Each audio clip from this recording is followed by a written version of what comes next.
it back, pause. Let me say it this way, take gifts from us. Put in work, chef, nothing like them lip runners. The internet, they thugs, in life, they like gunner. Lord, don't let them fake J dwell among us. Take them from their hate and awake them from their slumber. Before you kick them out of the faith, like punters. I pray they okay, see the light before the thunder ends. When they go low, I go to the most high. Man, they hate chef, I don't even know why. Why they mad though, they don't even know I. It's from the inside, they battling with pride. When they go low, I go to the most high.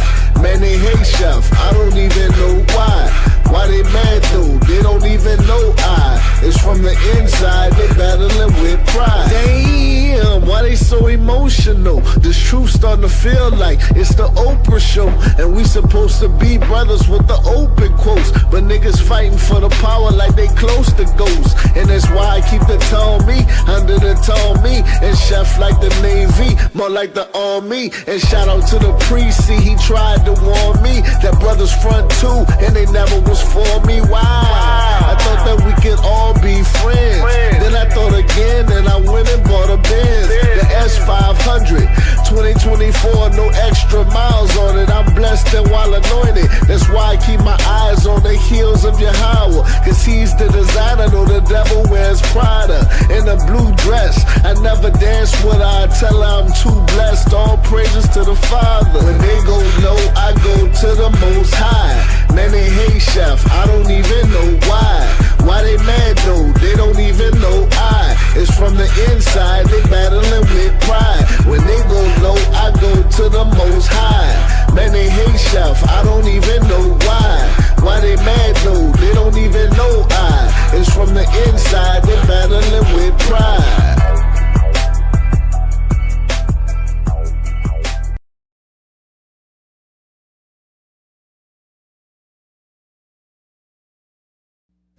Abanawa, Shabashamayim, Kwadash, Hayah, Shemka, Yahweh, Malakwatka, Taba'a, Ratazaka, Hayah, Aisha, Ba'aratazar, Kawa, Hayah, Bashamayim, Lathananawa, Lacham, Kal, Yawam, Wasalachnawa, Chaubwathnawa, Kasalachnawa, Chaubwathinawa, Wala'a, Tabia Anawa, Manasaya 1, Abal, Hawashai Nawa, Mayan, Rai, Kaya, Laka, Hamalakwa, Wa Allah, Wa Thapa Arath, La Iwalamyam, Aman.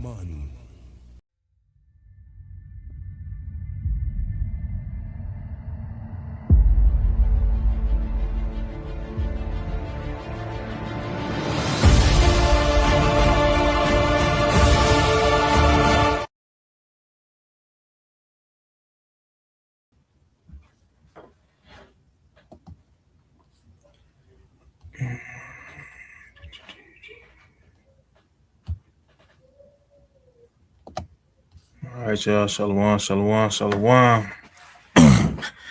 Definitely got to start by giving all honor, glory, and praises to Yahweh, by Hashem Yahweh Shai, for allowing us to see this day. Right, definitely good to be back in front of y'all to bring out the word, not only to hopefully edify the people, but also edify ourselves. Right, any teacher that teaches should always, I ain't gonna say always, but a lot of the times, whatever lesson may be about, you should definitely be cut.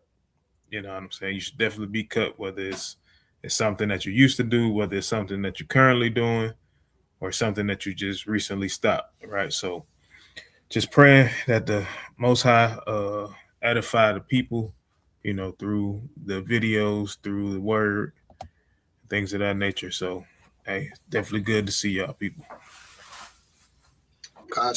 Shalom, everybody. Back at it again. Happy Sabbath to everybody. Hope you guys have a good Sabbath. Enjoy your day. Also, pray that everybody give glory and honor to the Most High, because he put air in our lungs again, and pray that the Most High continue to put His word in our mouths and put the Spirit in our minds, so we can continue to move forward and get better in this truth. It's a walk. It's not a cakewalk. It's not a race. It's definitely a marathon. But in this marathon, take your time to walk in a righteous path so we don't follow off and trying to rush to get to the finish line, because you don't know what you're going to end up with. So just take your time and send up prayers to every brothers and sisters out here, not just in LOI, but the whole community of Israel. So I'm ready to go here, brother. Bring it out. All right. So y'all can see, right? I had a Rubik's Cube, man, right there, right? For the thumbnail. Did that for a reason, right? Because a lot of people think that they know how to communicate, right? They think they really fully got a grasp on it and understand it. You know, some because they can speak well, some because I open up. You know what I'm saying? I'm open. I can talk to anybody, so on and so forth. Right. But when you really think about it, and as we're gonna go through today, and we're gonna see number one, different types of communication. And we just gonna go into the definition. We're gonna watch a couple videos, right? And I was getting cut like as I was doing this lesson, because I was just literally I'm scrolling, the Facebook reels or whatever, and I'm saving videos at the videos, and I'm like, I'm gonna bring this out, I'm gonna bring this out, because I was my spirit was definitely convicted, right? So we just gonna go straight into the oh, my bad. I gotta share my screen first before I do that. All right, so we're gonna go straight into the definition of the word communication. All right, so because communication alone won't cause you to understand. You can open your mouth at any point, right? So let's go ahead to the Britannica definition, right?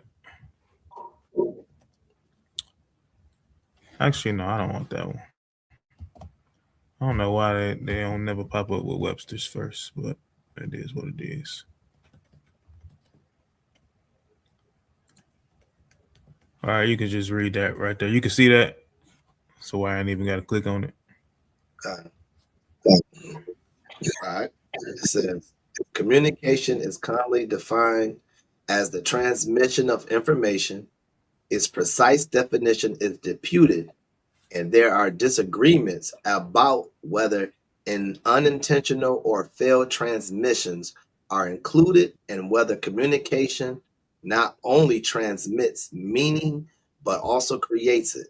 Mm-hmm. Models of communication are simplified overviews of its main components and their interactions. All right, you can stop right there. Right, so it's just basically transmission of information, right? So I'm gonna go back up, right? And I'm gonna type in something else, right? I'm gonna go to types of communication, right? And you can read these. All right. You got nonverbal communication, Mm-hmm. body language cues, visual communication, information transfer, Mm-hmm. intrapersonal communication, internal dialogue, verbal communication, spoken exchanges, Mm-hmm. written communication, text-based messages, interpersonal communication between individuals. All right, so and there's one that I'm gonna add, right? Which it could probably fall under written communication, right? To some degree, is spiritual communication, right?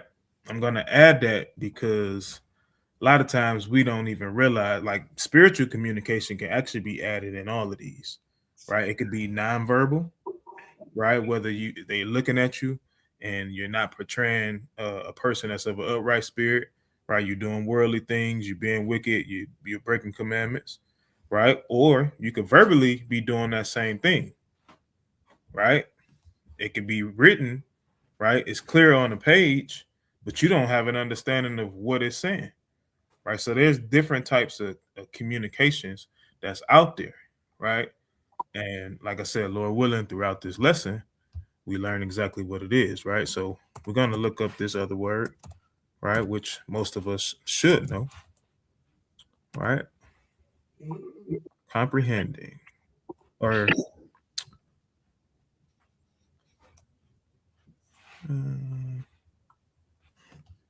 let's just go there.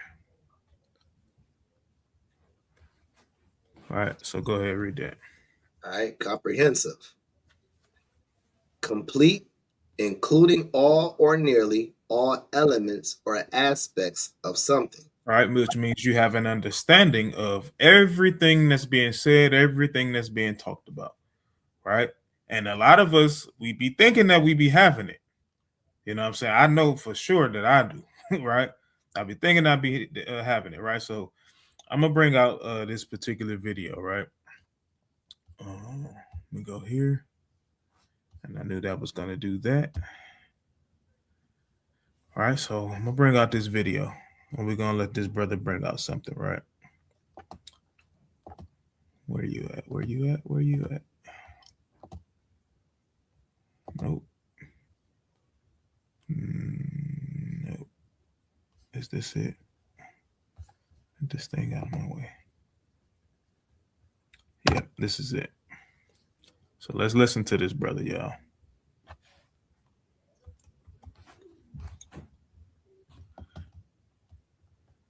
Neither one of you understands the language. Here we go. Everybody says communication is the key, but what good is talking if neither one of you understands the language? You can communicate all day long, but without comprehension, it's just noise bouncing off two walls of pride. Because comprehension is where love actually breathes. It's the part that says, I hear you, but more than that, I understand you. Relationships don't fall apart because love just disappears one day. All right, so, and I also want to take this now, even though in context, we know that he's talking about like a romantic relationship, right? Between man and woman, wife and husband, right? But you can also take this and apply it to relationships between brother and sister, right? You know, sister and sister, brother to brother, right? Those are your congregation. Those are your family. It's still you have some type of relationship, right? And it's a certain type of love that you have with different people. You know what I'm saying? So like he said, it's literally one of those things, right? To where it will literally bounce from wall to wall, meaning your wall, their wall, right? Like, I'm gonna let the brothers finish speaking, right? I'm not gonna speak for them. Let's go. They fall apart because comprehension does. Because one person keeps shouting their truth while the other keeps defending their ego. Love is not about who talks louder. It's about who listens deeper. Right? That's key. Who listens deep? Who's really listening, right? And I know for one, for me personally, always it's in a sense of defending myself, right? And it's because, you know, sometimes I may feel attacked. Other times, I feel like I got the right answer, right? And it's not really trying to understand fully where the other person has come from. You hear what they're saying, you're responding to what they're saying, right? But do you really understand where they're coming from, right? And this is what the brother is saying, right? Because it's deeper than what's literally being said a lot of times, right? A lot of times, I'm not going to say all the time, but a lot of times it's deeper than what's being said, right? It's not just what literally happened that day, right? It could be something that happened before this person met you. It could be something, the way that this person has been their entire life, right? But you may not have been around to see that or to understand why this person is the way that they are. All right, let's keep going. It's being able to sit in the tension without needing to win. It's realizing that sometimes your wrong is just your hurt talking louder than your heart. Communication will tell you what happened, but comprehension will tell you why. See, that's the part right there. Right? Comprehension. You're gonna want to know why. Right? I'm gonna play a literal pastor, right? I'm gonna play a pastor in not too long, right? And he's kind of saying the same thing about the Bible, right? But I'm gonna let this brother keep going for now. And you cannot heal what you refuse to understand. You want your relationship to grow?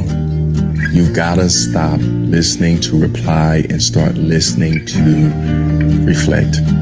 Because sometimes the point isn't to fix your partner, it's to finally see them, to understand the story behind the behavior, to realize they're not crazy, they're triggered. They're not distant. They're protecting something they've never felt safe enough to share. The truth is, love only works when both people are willing to unlearn themselves. When both hearts care more about understanding each other than being right about everything. When I get you becomes louder than you don't get me. You can't build intimacy without comprehension, because comprehension is what softens communication into connection, and that's where peace lives. Not in the talking, but in the understanding. So, yes, talk it out, but don't just communicate, comprehend. Because communication without comprehension is like a GPS with no destination. You'll keep going in circles, thinking you're making progress, when all you're really doing is proving your point and losing your person at the same time. Hey, speaking of my queen, baby me murder me Kermit. Hey, how you doing? Hey, when that thing switched too fast. All right, so you could literally lose the person that you think. Everybody said, like it. Then get out of here with that, right? So now let's go to the scriptures, right? Because I want to go to Sirach. I don't want this one just yet. I want Sirach chapter 9. And they done took, you seen they done took back down that KJV app. I didn't even know. Yeah, they so wicked. I tried to find it before the class. Right, but chapter 9, let's start at verse 14. All right. This is the book of Sirach, chapter 9, and verse 14. As near as thou canst, guess at thy neighbor, and consult with the wise. Let thy talk be with the wise, and all thy communication in the law of the Most High. See that? So as much as you can, right? You get with your neighbor, right? Try to understand. And I think that's what it said. I'm not even sure if that's the right one. Let me see. Let me make sure. Yeah, that's not even the right version, right? So let's, because it says something, it says literally understand, right? It's gonna read totally different. Here, let me try this.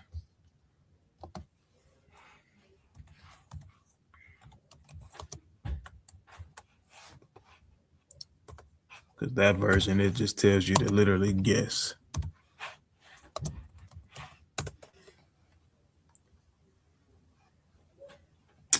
Yeah, it's not pulling up. Let me see.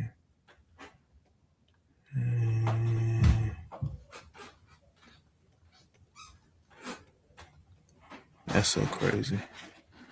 Let's see if Bible Gateway to get it.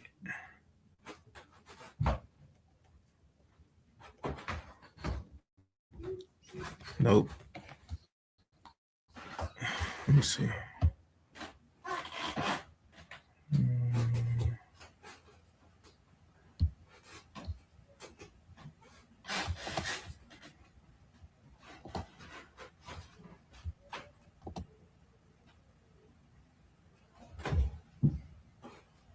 Yeah, it's not pulling. Can you you got your book with you?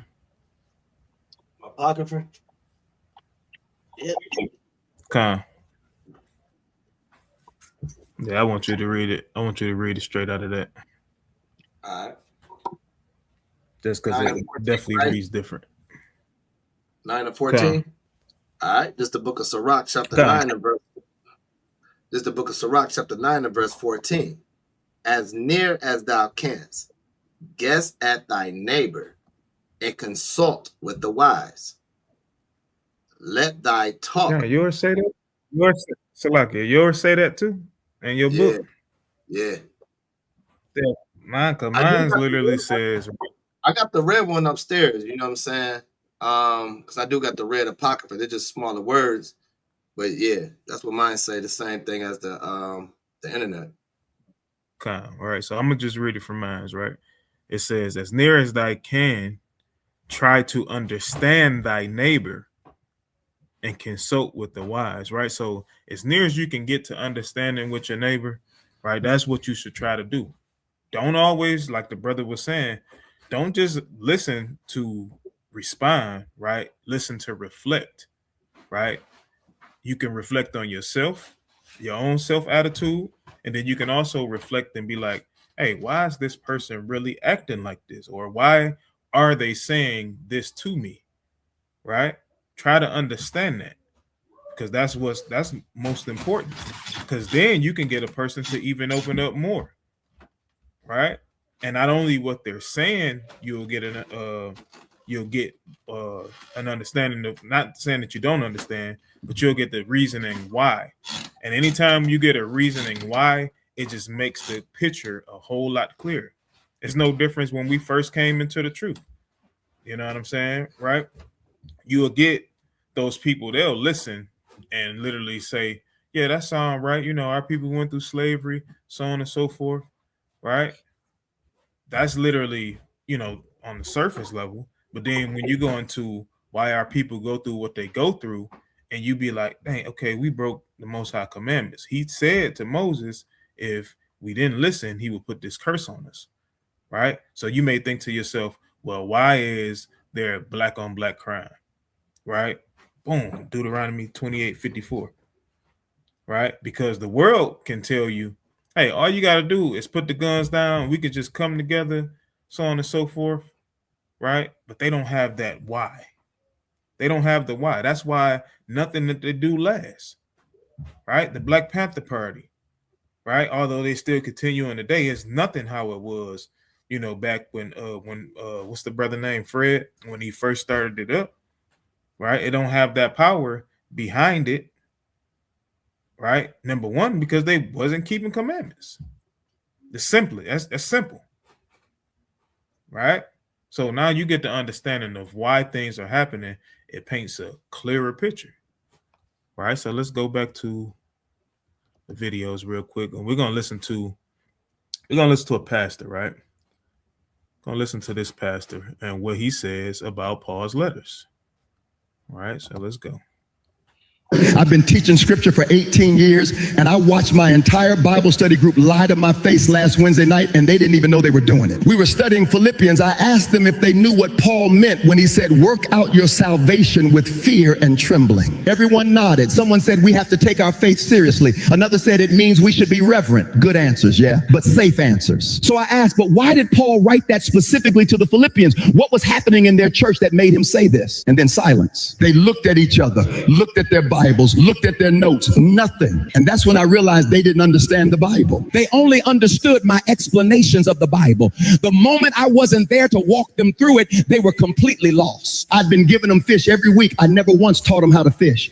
That night I went home and sat in the dark for a long time, and I knew what I had to do. I started writing every book of the Bible. Who wrote it, when, why, what was happening. Not a sermon, not a devotional, just the context. 1 page per book, all 66. The next Wednesday, I put a copy at every seat. Before we open our Bibles. All right, so now it was cool for this 60 seconds. Now you finna get wicked. I'm just letting y'all know now. All right.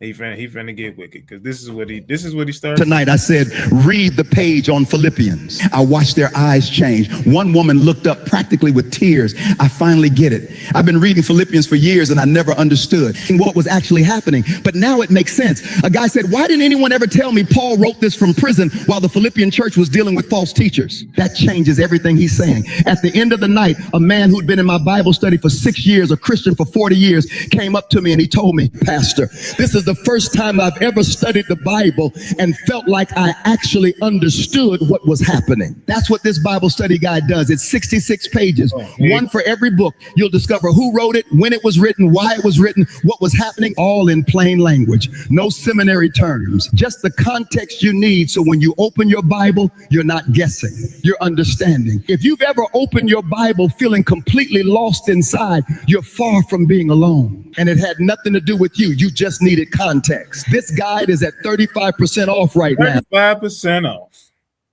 He's selling the understanding, or the so-called understanding. Right? Oh, he went through all of that. It sounded all good, right? Because the brother didn't lie. You know what I'm saying? The brother, he didn't lie about how you get the understanding. He didn't lie about how people literally, they come to church and they don't really have an understanding. They only understand what you tell them, but they don't really have an understanding of what it is that they're reading or having a sermon being spoke to them, right? You do all of that. Then you say, hey, I went home. You know, you made it seem like it was going to be free. Like you done made copies of, you writing a context about a particular book and why it happened, why it was written, things of that nature. But then now you start selling it at 35% off. God. Right? You're literally communicating to your church that, hey, you have to buy this word, right? Or you have to buy my understanding.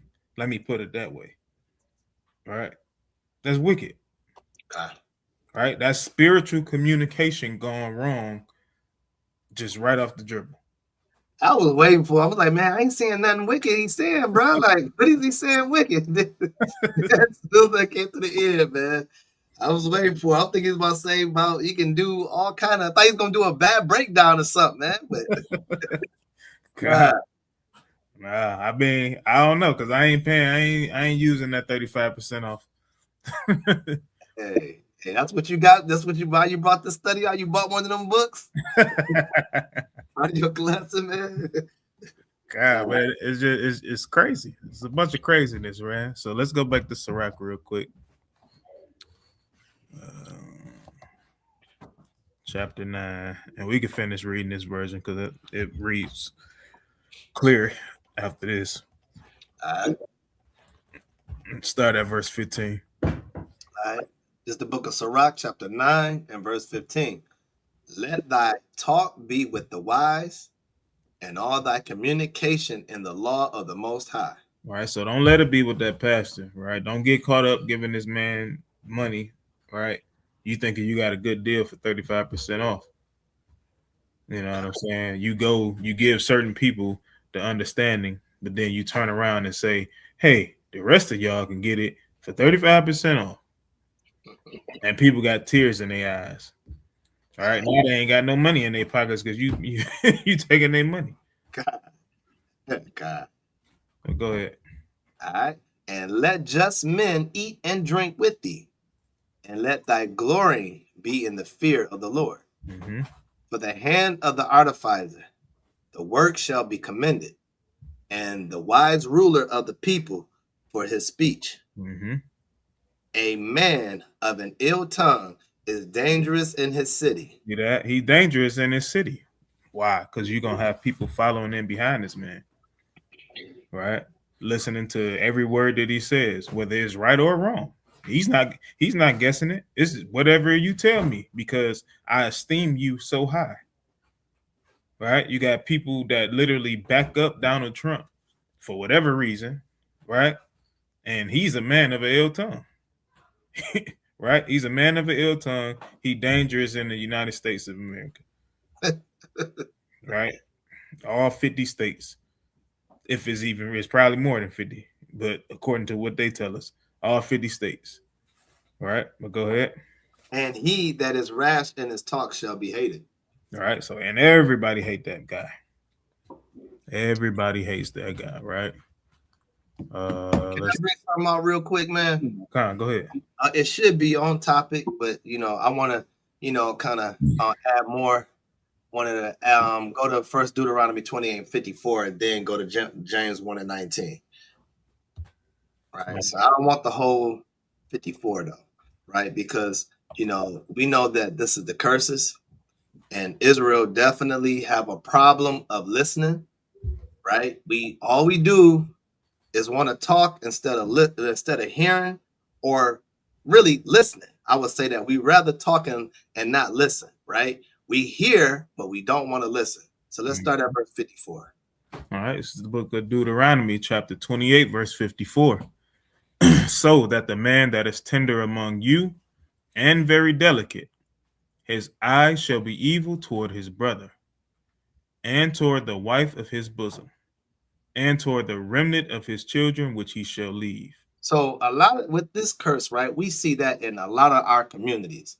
And a lot of that is because it's rather someone's not listening to the conversation, someone is ignoring the person, what they're going through, and dismissing their whole situation, right? So therefore, when you have broken homes, because people don't want to communicate and people don't want to listen. So since you don't want to communicate, guess what? You got an evil eye towards your brother. So then guess what? It's a fight. You don't want to communicate and to your wife or to your children, or you don't want to listen to what they're trying to tell you. You dismiss them, you write them off. So then you make them feel like, hey, y'all stupid, or that's your fault.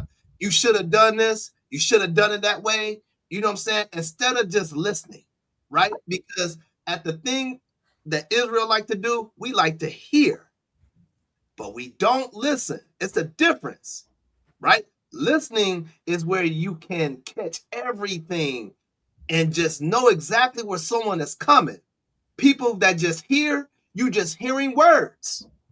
I hear what you're saying, but I don't get what you're saying. And I don't care what you're saying, right? So that's the problem with Israel. We don't know how to communicate, and we definitely don't want to listen to one another. We want to act like we got the answer for everything you have. We want to act like we have the problem solved. Soon as you tell me your issue, I got an answer for that. I'm going to give you the problem, what you need. But sometimes people just want you to listen, right? Read James 1:19 real quick. This is the book of James, chapter 1, verse 19. Wherefore, my beloved brethren, let every man be swift to hear, slow to speak, slow to wrath. So listen and don't talk. Because sometimes people be talking in their head while someone's trying to tell them their situation. You be talking in your mind and already trying to counter what they're trying to say. So you're not even really hearing what they're saying. I mean, you're hearing what they're saying, but you're not really listening. You're not grasping hold of like, dang, this person is really going through this. You're just hearing words. But the Bible says, let every man be swift to hear, right? Be so quick to shut your mouth and open up your ears and listen. Just listen to what the person is coming from.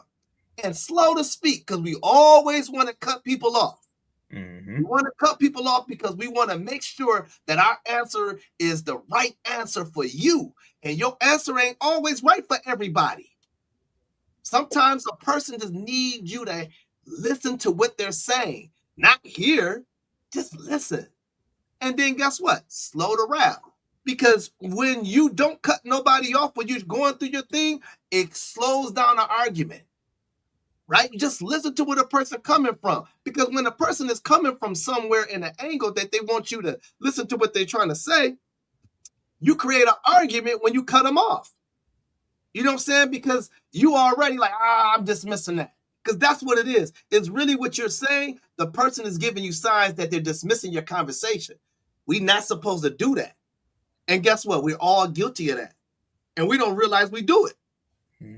We all do it. Rather if it's the Bible, rather if it's just regular communication, we're quick to cut people off. Especially if you're in the debate. You will cut somebody off quick. Right? because you're trying to get like, no, this is what it is, this is what it is. Hey, we gonna get there, but we gotta be patient with one another. That's why Deuteronomy 28:54 shows these things while we have an evil eye towards one another, because we're so quick not to listen and quick to cut people off and dismiss what people are trying to say and make them feel little, and we don't have to do that. Not land there. Okay, and you're 100% right. And we've done this. Like, man, if you watch, especially like a lot of the elders' videos, right, you'll literally see, like, you know, at the end of the day, we read that scripture in Sirach, right, where it literally, we just read it, where it said, or did we just read it? I know I got it in here, as far as not interrupting the man in his speech. Oh, no, we didn't get to that. Yeah, so we didn't get there yet, but not interrupting the man in his speech, right? Now, when you watch those videos, right, you know, the elders didn't play. You know what I'm saying? They was because they know a lot of our people, you know, yes, they are full of foolishness, right? But you got to realize there's some people out there it's not foolishness that's coming in behind it, right? It's just ignorance of not really knowing what something is, right? But instead of trying to understand them, right, we just automatically, boom, you think you know what it is, but you don't know what it is. So I'm finna cut you off right now because like you just said, I know what you're about to say, right? And you could possibly lose a soul that way, right? Possibly. And I only say possibly because at the end of the day, it's up to the Most High. Okay. Right? At the end of the day. So let's go back to, matter of fact, let's get that. So I'm going to go back to Sirach. We're going to go to chapter 11. And let's start at verse 7. All right. This is the book of Sirach, chapter 11 and verse 7. Blame not before thou hast examined the truth. Understand first and then rebuke. Read that part again. Understand first and then rebuke. Right? This is important. We have to understand first, right? Just because we heard the Christianity doctrine 1,000 times, right? It don't mean that that's exactly where that person is going. Because a lot of times, the people that's in Christianity, they're confused, right? If they're just, you have your Christian apologists, and then you have people that's in Christianity. That's two different people, right? There's two different people. The people that's in Christianity, right? They are confused in what they believe, to be honest, right? A lot of time, and then even it's no difference than as far as the Christian apologists. They're confused in their understanding too, but they stand on it, right? They have pride enough to stand on what it is that they're saying. So instead of automatically assuming one thing, that this person has pride, maybe it's they just ignorant and they just don't really know. This is why they double talk. That whole Trinity doctrine is confusion in and of itself. And one breath they're saying, I believe there's one God and I believe there's the Son. And then they'll say in another breath, well, Jesus is God. Right? They'll split them up in one moment, and then another moment they're the same person. Makes zero sense. So, but we have to understand first, right? Who did you learn under? Where did you hear that from? Where did you get that from? You know what I'm saying? Understand first, then rebuke. Then you give them the correct answer, right? Verse 8. Answer not before thou hast heard the cause. See that? Don't cut them off, right? Hear that. Even if it's the 1,001st time you got to hear it again. You know what I'm saying? Because they may tweak it. Because if you hear them out, then when you go to speak, they'll hear you out more times than that, right? But go ahead. Neither interrupt men in the midst of their talk. All right. So we can't be the ones, even on this side with the microphone, interrupting them while they're speaking. Now, we know brothers got to use discernment, of course, when somebody's just up there to scoff. You know what I'm saying? You can kind of feel that spirit. Like, brother, or sister, you just up here to scoff. You ain't really trying to get an understanding. You know what I'm saying? So at that point, be done with it. You know what I'm saying? Start teaching to the wind if you have to. All right, so let's go back let's go to another video. And if you get 2, you'll get 1 free. Get that out of there. See, look at that. They trying to buy 1, get 1 free, man. How much you pay for that book? God. All right, so where we at? Let's see.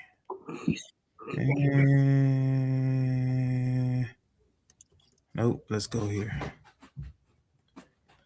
This brother here.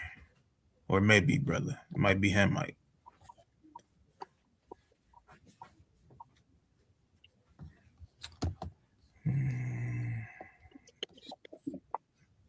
Start it over, turn it up. There we go. Pride is dangerous because it blinds you to yourself. And one thing about pride is that pride doesn't always look loud. Sometimes it looks like being defensive, always needing to be right, refusing correction, constantly justifying yourself, seeing every flaw but your own. One thing about pride is pride hides behind self-protection. Pride can make you critical, defensive, unteachable, offended, and controlling. And all of those things is important because it's the 100% truth, right? Like he said in the beginning, pride is not always loud. It's not always beating your chest, right? Not always saying, hey, I know this and I know that. You don't know what you're talking about, right? Things that I've said before, right? Lord knows, my wife knows, I done said that plenty of times, that line. You don't even know what you're talking about, right? And it's literally because I'm hearing what she's saying, but I was never trying to understand it. I was just always trying to, like he said, trying to be right. Right? And even if you are right, you could still be wrong at the same time. Right? You could still be wrong at the same time. We're going to go back to Sirach to bring out a scripture for that too. But go ahead. Let's go.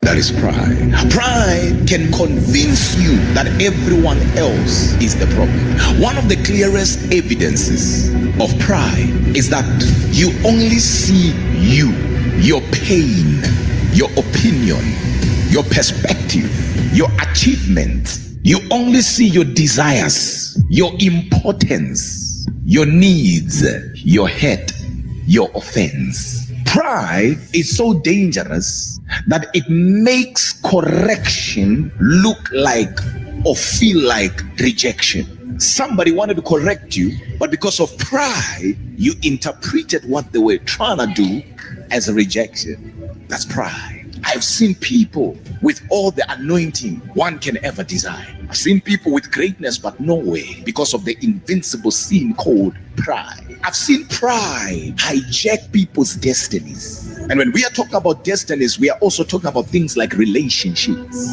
Some of you are not where you are supposed to be, not because the devil is behind what you are experiencing currently, but because pride ushered you into where you are today. Only if you humbled yourself and said sorry. Pride will never allow you to say I'm sorry, because pride will cause you to interpret that as vulnerability, as desperation. If I move this way, they'll think I need them. If I say this, they'll think I'm dependent on them. Pride, the invincible sin. Yeah. Bless the Lord, oh my soul. Out of here. All right, so what the brother is saying is 100% correct. Right? It's 100% correct. You can try and hide behind that stuff all you want to. At the end of the day, hey, the Most High say no. The Most High say no. Right? So I want to go back to something. Let me pull it up. Sirach 20. Right? Because back to a part, right? When I said literally, you got to know, just because you're right, don't mean that you always have to speak it out loud. You got to know when to speak. Right? So let's start at verse 1. All right. This is the book of Sirach, chapter 20 and verse 1. There is a reproof that is not comely, Again, some man holdeth his tongue, and he is wise. See that? So it's a reproof, it's a correction that's not like necessarily beautiful, right? And it says, some man hold his tongue and he is wise, right? Just because you have it, right? It's a lot of times it's about how it comes out. It's not that you don't give it, right? Why would somebody hold their tongue? Because you see this person is not in a state of mind to even receive it. So what point is it of trying to correct them or give them the right answer right then and there, right? Sometimes you got to look at the person. Again, you have to understand, right? You got to understand the communication, the nonverbal communication this person is giving off, right? Brothers everybody's been there. I'm not going to even just say brothers, right? Whether you're on the street corner, whether you dealing with somebody, whether it be on the job, you talking to somebody you ain't seen, or let's just say you talking to a family member about the word. You can see them uninterested, right? They giving you one word answers. They looking around, you know what I'm saying, all the way around. Ain't nothing even going on around you, but they looking around, not really paying attention to what you're saying, right? But they're just not going to be rude enough to just walk away or tell you to shut up, right? So you hold your tongue. You got to be able to recognize that nonverbal communication, right? So verse 2. It is much better to reprove than to be angry secretly. Right now, if you can't hold it, right?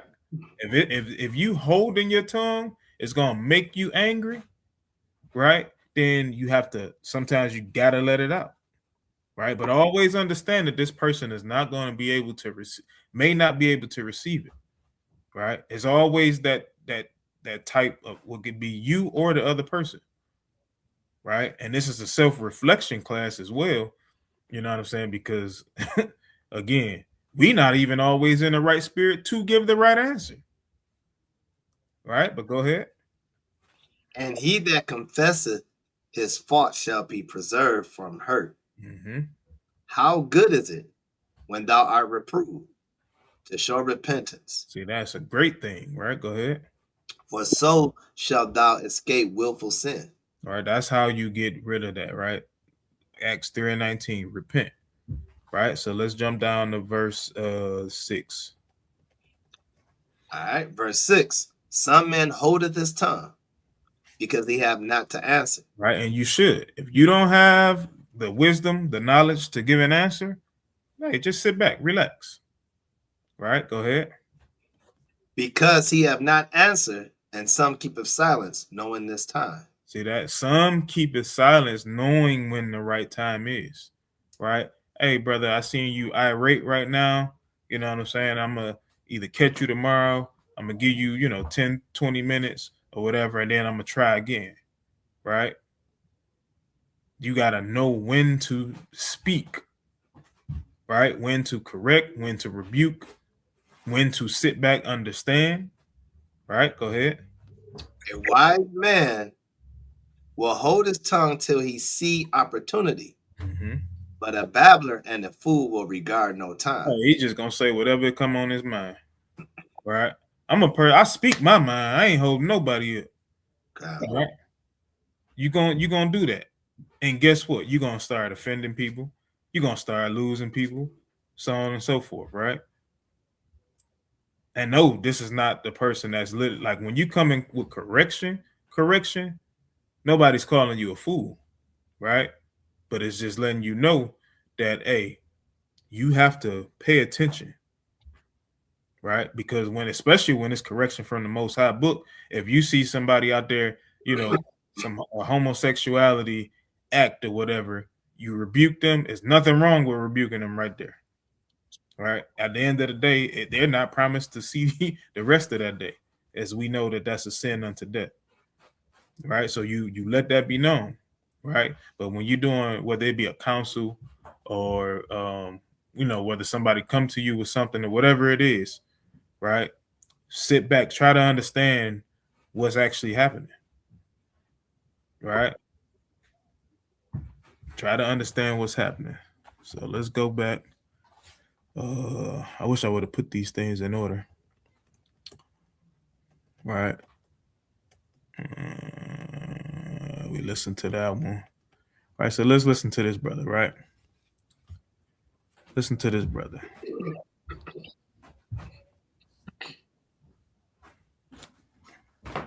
Because again, this is about listening and understanding, right? Now he's going into marriage here, so let's check this out. Some days I just don't like my wife, but that's exactly when the love comes into play. And a lot of the days she don't like me. You want to know how I know? Because she told me.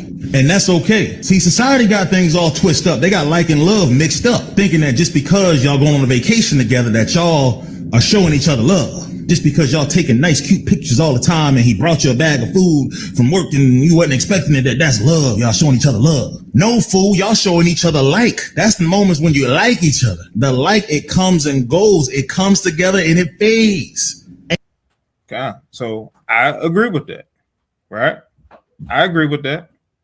It's all, this is why arguments happen. Hey, I don't like you right now. I'm about to argue with you. Now, you may not use the words I don't like, you know what I'm saying? Because it may seem too harsh for you. But that's how arguments start. I don't like what you're saying. I don't like how you're acting. I don't like what you're doing. Right? I don't like you. Right? We can't sugarcoat it. Just like the Christians literally say the Most High hates the sin but loves the sinner. No, they're one and the same.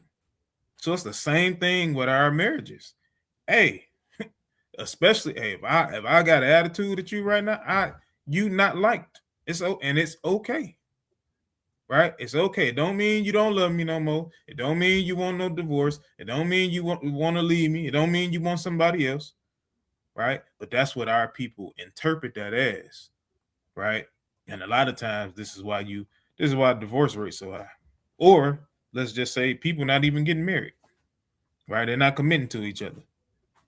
Right? Because they don't like them in a particular point. It's only a minute left. Let's go.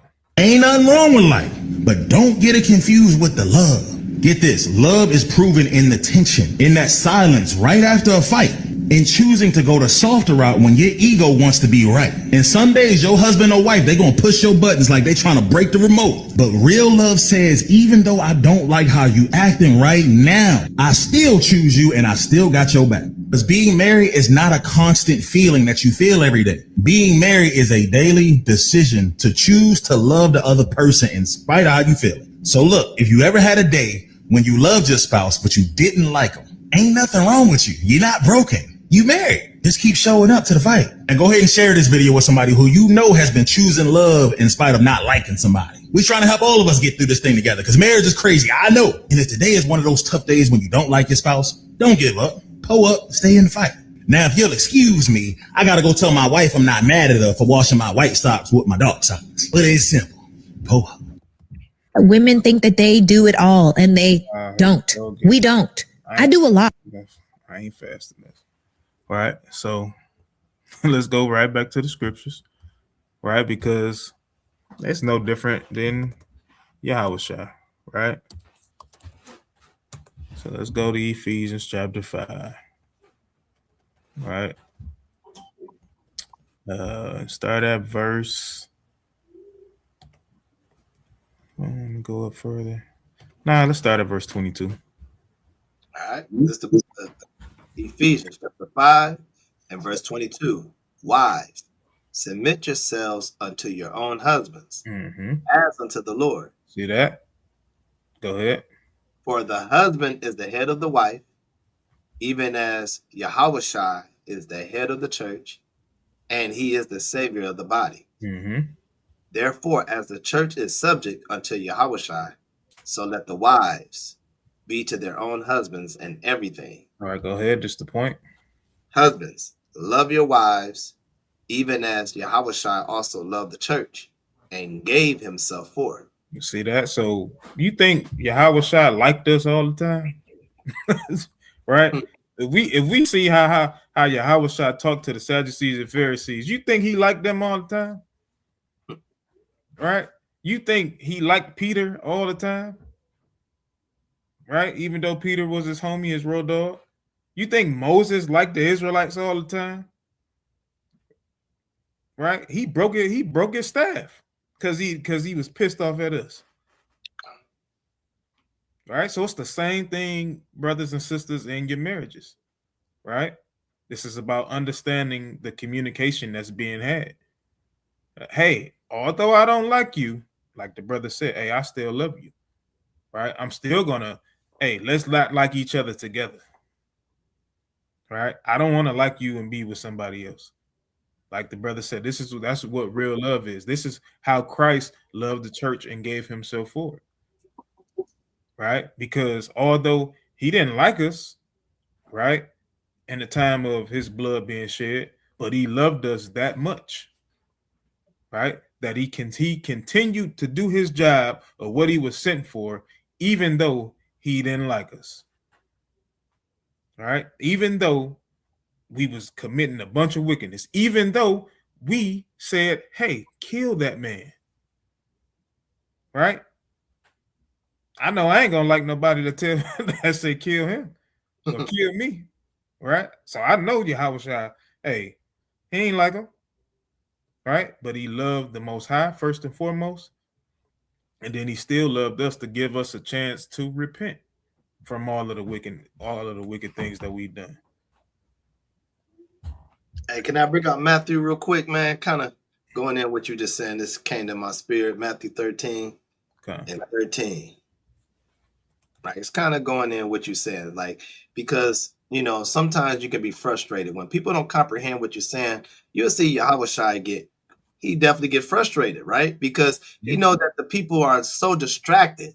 A lot of the people that was following Yahushua at the time was really just amazed of his healing power, right? They seen healing, they seen wow. So instead of really trying to hear the words, you had some people that was really all about trying to hear the cleansing of the word.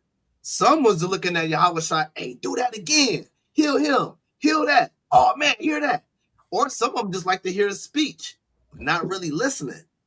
Hey, speak wise. I love the way he talked, but they don't have an understanding what he said, right? So get 13 to 13 real quick. It's the book of Matthew, chapter 13 and verse 13. Therefore speak I to them in parables. Why? Because they don't listen. I have to dumb it down, or I have to make it sound very confusing. Why? Because they're not listening. I'd rather hear what you're saying, but not listen to what you're saying. So Yahushua, like, I have to break things down in parables. Why?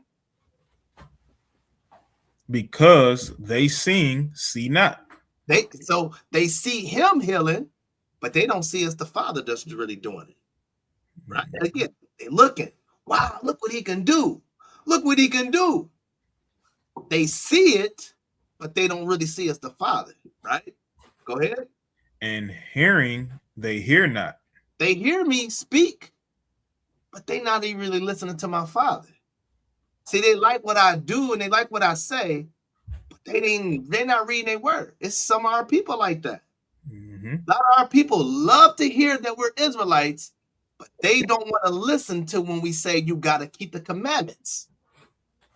They don't want that. It's like, hey, I'm an Israelite. Yes. Oh, yeah. I'm from the tribe of Judah, Benjamin, Levi, so on and so on. Yeah, they be so happy. So then they'll walk away thinking that's all it is. That's the end all be all. We're like, hold on, brother. We got one more thing. But you know what you got to do since you're an Israelite? Now you got to keep the commandments and laws. 613 laws. Whoa. That's a lot. You're already losing. But see, they're not comprehending.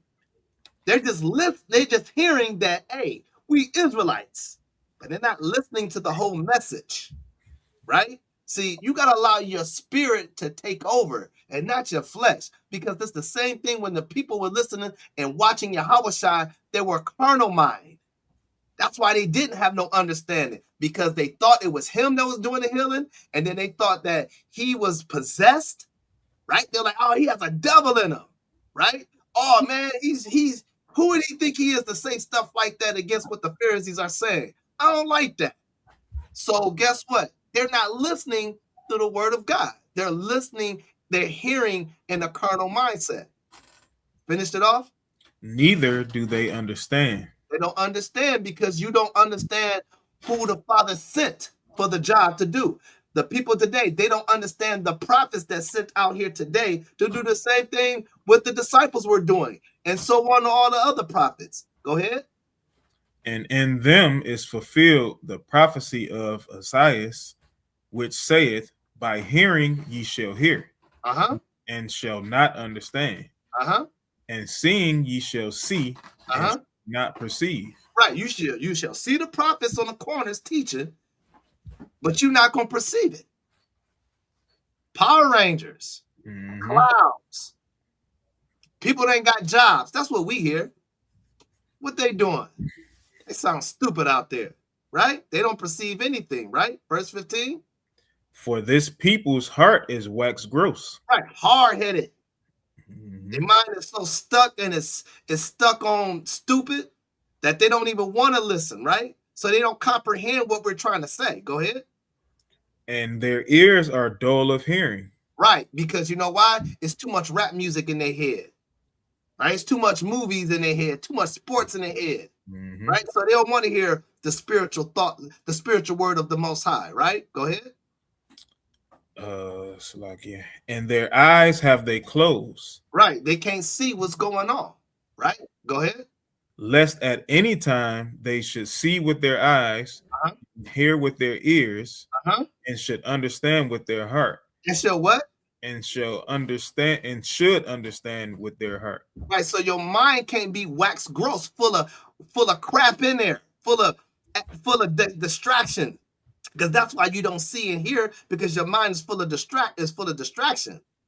So you don't understand what's going on, right? But if you do, the Most High said you should understand with their heart, right? Go ahead. And should be converted, and I should heal them. So when you really see the bigger picture and comprehend what we're doing, we're showing that, hey, we're the people of the kingdom, that we need to go ahead and rise for the Father and the Son. Right? We are the interpreters to you right now from the Father, right? So read verse 16 and I'll close it right there. But blessed are your eyes. Blessed are your eyes, those that repented and understood and comprehended to this truth, right? Go ahead. For they see. Right. We see the words of the Bible, right? Because we don't see it physically, right? We live them off by faith. We see the faith and we can feel the faith and we understand the faith, right? Go ahead. And your ears, for they hear. In our ears, when someone preached this word to us, we knew this was the truth. Go ahead. For verily I say unto you that many prophets and righteous men have desired to see those things which ye see, and have not seen them. And that's why they're like, I don't get the picture. I don't know why we got to keep these commandments. Christ died for our sins, and so why do we got to go ahead and follow the law? He got rid of the law because you don't comprehend. You listen, you hear what a pastor's teaching, but you're not listening to the lies he's giving you because you don't want to read. Yeah. Right? Go ahead.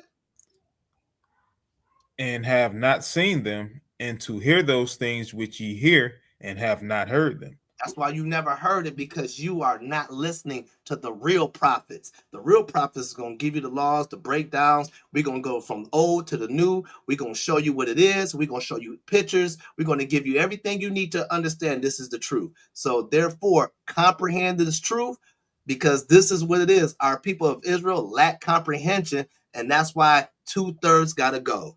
I land there. Okay. All right. So let's go to, because you have these people here too, right? Let's go to Ezekiel 33. So you have these people here as well. So let's start here, right? Because not only do you have those, right? You have those like the Sadducees and Pharisees, like it says, hey, they don't really see, they don't really hear, they don't understand, right? These are the same people with no understanding, but this is how they do it.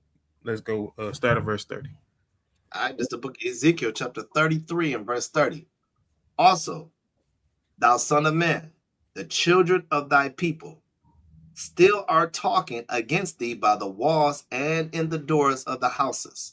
So you got people, hey, they still talking about y'all, right? It's still talking about you, rather, Ezekiel. You know, they by the walls, they by the houses, right? Hey, you know, in a sense, they making fun of you, right? But go ahead. And speak one to another everyone to his brother, saying, Come, I pray you, and hear that is the word that cometh forth from the Lord. See that? So now, hey, we gonna come. They coming together. Like, yeah, what he did say that do make a little sense. So let's come. Hey, let's go hear the word of the Lord. Right? Go ahead. And they come unto thee as the people cometh, and they sit before thee as my people, Mm-hmm. and they hear thy words, but they will not do them. They will not do what? They will not do them. They ain't gonna do what they hear him. Right? They sit there and they listen, but they won't keep his commandments. Right? Go ahead. For with their mouth they show much love. Hey, they all riding past, honking horns, right? Throwing the fist up, right? Shalom, brother, shalom. Right? Now you definitely have some brothers that be on their way to camp. A lot of those brothers, we know who they are. Then you have other people that just passing. You know what I'm saying? You have people that, hey, I like what y'all doing. Y'all keep doing that. Right? No, how about you do it? Right? We need more people to do it so we can get up out of here. God. Don't just try to give us no compliment. We don't want the compliment. The only compliment that we want is you repenting. Right? But they don't have that understanding. Right? They comprehend your communication. They understand you literally telling them that they the real Jews that the Bible speak of, but that's as far as they go. Yeah, it sounds good to my ears. Right? Go ahead. For with their mouth they show much love, but their heart goeth after their covetousness. Mm-hmm. They do what they want to do. Go ahead. And lo, thou art unto them as a very lovely song of one that hath a pleasant voice, mm-hmm. and play well on an instrument. Right. So this is how the words become. Right. We've all heard those songs. Like, hey, who is that? You know what I'm saying? Somebody you ain't never heard of, you ain't familiar with. You be like, hey, who was that? Hey, that's tight. Right? It's the same thing with the word of the Most High when it come down to our people. Hey, that sound good. Hey, what book is that? And then they'll go try to tell somebody else and they don't repent. God. All right, go ahead. For they hear thy words, but they do them not. Mm-hmm. And when this cometh to pass, lo, it will come even. I'm going to slack it. Let me read that again. And when this cometh to pass, lo, it will come. Then shall they know that a prophet hath been among them. All right. They're going to know at some point. They're going to be searching. Hey, what them brothers that was on them corners? Hey, man, they was right. You know what I'm saying? They was right in what they was bringing up. You know what I'm saying? So let's go back. Let's get another video, y'all. Let's get another video, right? So let's see. You're gonna listen to this brother, right? Yeah, we're gonna listen to this brother. This brother definitely cut me too, y'all.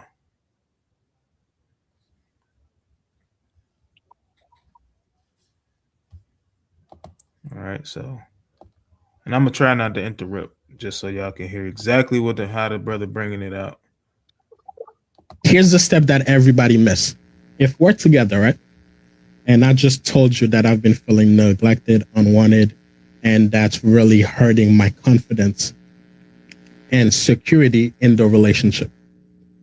How should you respond to that? I think my question would be, no, Alan. I think my question would be like, what exactly am I doing to make you feel that way? That's excellent, but not the right answer. So when somebody express themselves to you and have a complaint, the first thing you do is summarize. What I heard you say is that lately you have not been feeling wanted and desired in this relationship. And my lack of presence and words of affirmation have made you feel neglected. First step. Second step is I'm going to validate you to make sure that you feel understood. All right. And I'll say that I will stop it, Salagi. I will say this, right? The second step is actually in conjunction with the first step, right? So you summarize it to let them know that they're heard, right? And letting them know that they're heard, then they also know that you understand exactly what it is that they're conveying to you, right? That's literally what that is. Let's go back a little bit. What I heard you say is that lately you have not been feeling wanted and desired in this relationship, and my lack of presence and words of affirmation have made you feel neglected. First step. Second step is I'm going to validate you to make sure that you feel understood prior to responding to you. I can understand what it feels like to be neglected and unwanted. I could clearly see how that is detrimental to the relationship and how that would affect the way that you view yourself and exactly the way that you feel in this relationship in terms of safety and security. Mac, does that take some form of emotional maturity? All right. So that's actually it's beautiful, right? And again, I know that he's referring to like an actual relationship, but we can take this, we can apply this in whatever counsel that you're doing, right? Whatever kind of, like if you kicking it with your brother that you might have a issue with, or a sister that you might have an issue with, right? You can imply these same things, right? This ain't just for a husband and wife type relationship that go through issues. This is for people that deal with issues together, right? You ever wonder why am I always bumping heads with this one person? It's always me and this one person. I get along with other people fine. We don't go through nothing. And if we do, we get over it fine. But it's this one person that we just can't seem to get it right. There's always some type of miscommunication. Maybe you should try to apply this, right? Just like we've been saying before, you listen for the why, right? You listen for the why. And a lot of times when you listen for the why, you're going to get it. You're going to get it right. The conversation is going to go smooth. You're going to renew the relationship, right? Because now you gain understanding. Before, again, we can holler Matthew 18 and 18 all day long. But what does that look like in process, right?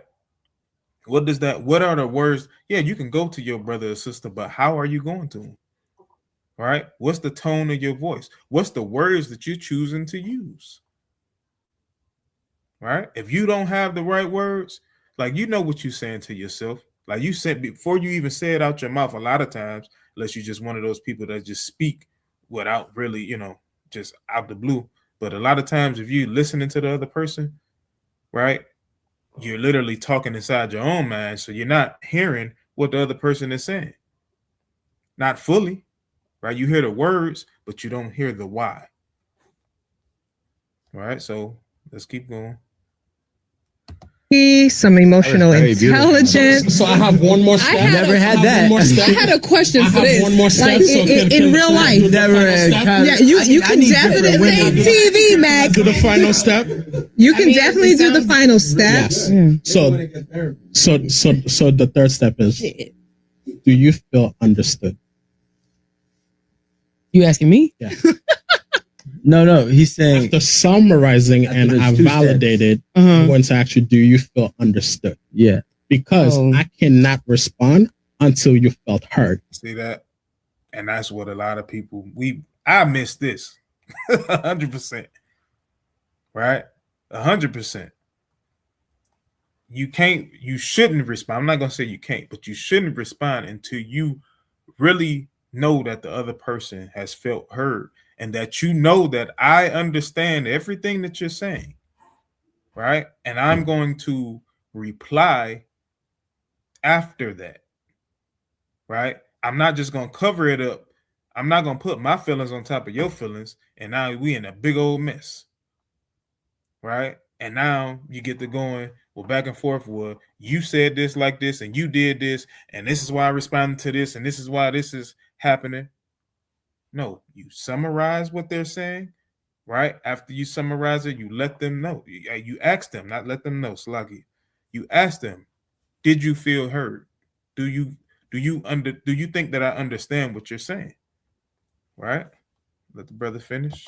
If not, I'm going to share my perspective. Then you go back and share your perspective. We're not going to get nowhere because nobody's feeling understood, right? So being able to sit back and be disciplined enough to hear you, make sense of what you said, and validate that. And validation does not mean that you agree. Validation means I understand. Conflict does not apply to agreement because we can see the same thing, have the same experience, but have two different perspectives of it. So it's true for me because it's subjective to me. My feelings are true and they're right, and your feelings are true and they're right. So we're not debating who's right or wrong. So that's why the validation and the understanding is needed before we can even proceed to have a conversation. So those are the 3 steps that most people are not aware of. And those are the 3 steps that. All right. So I'm gonna go to another one, y'all. Because this was some good stuff, man. This was definitely some good stuff. Where we at?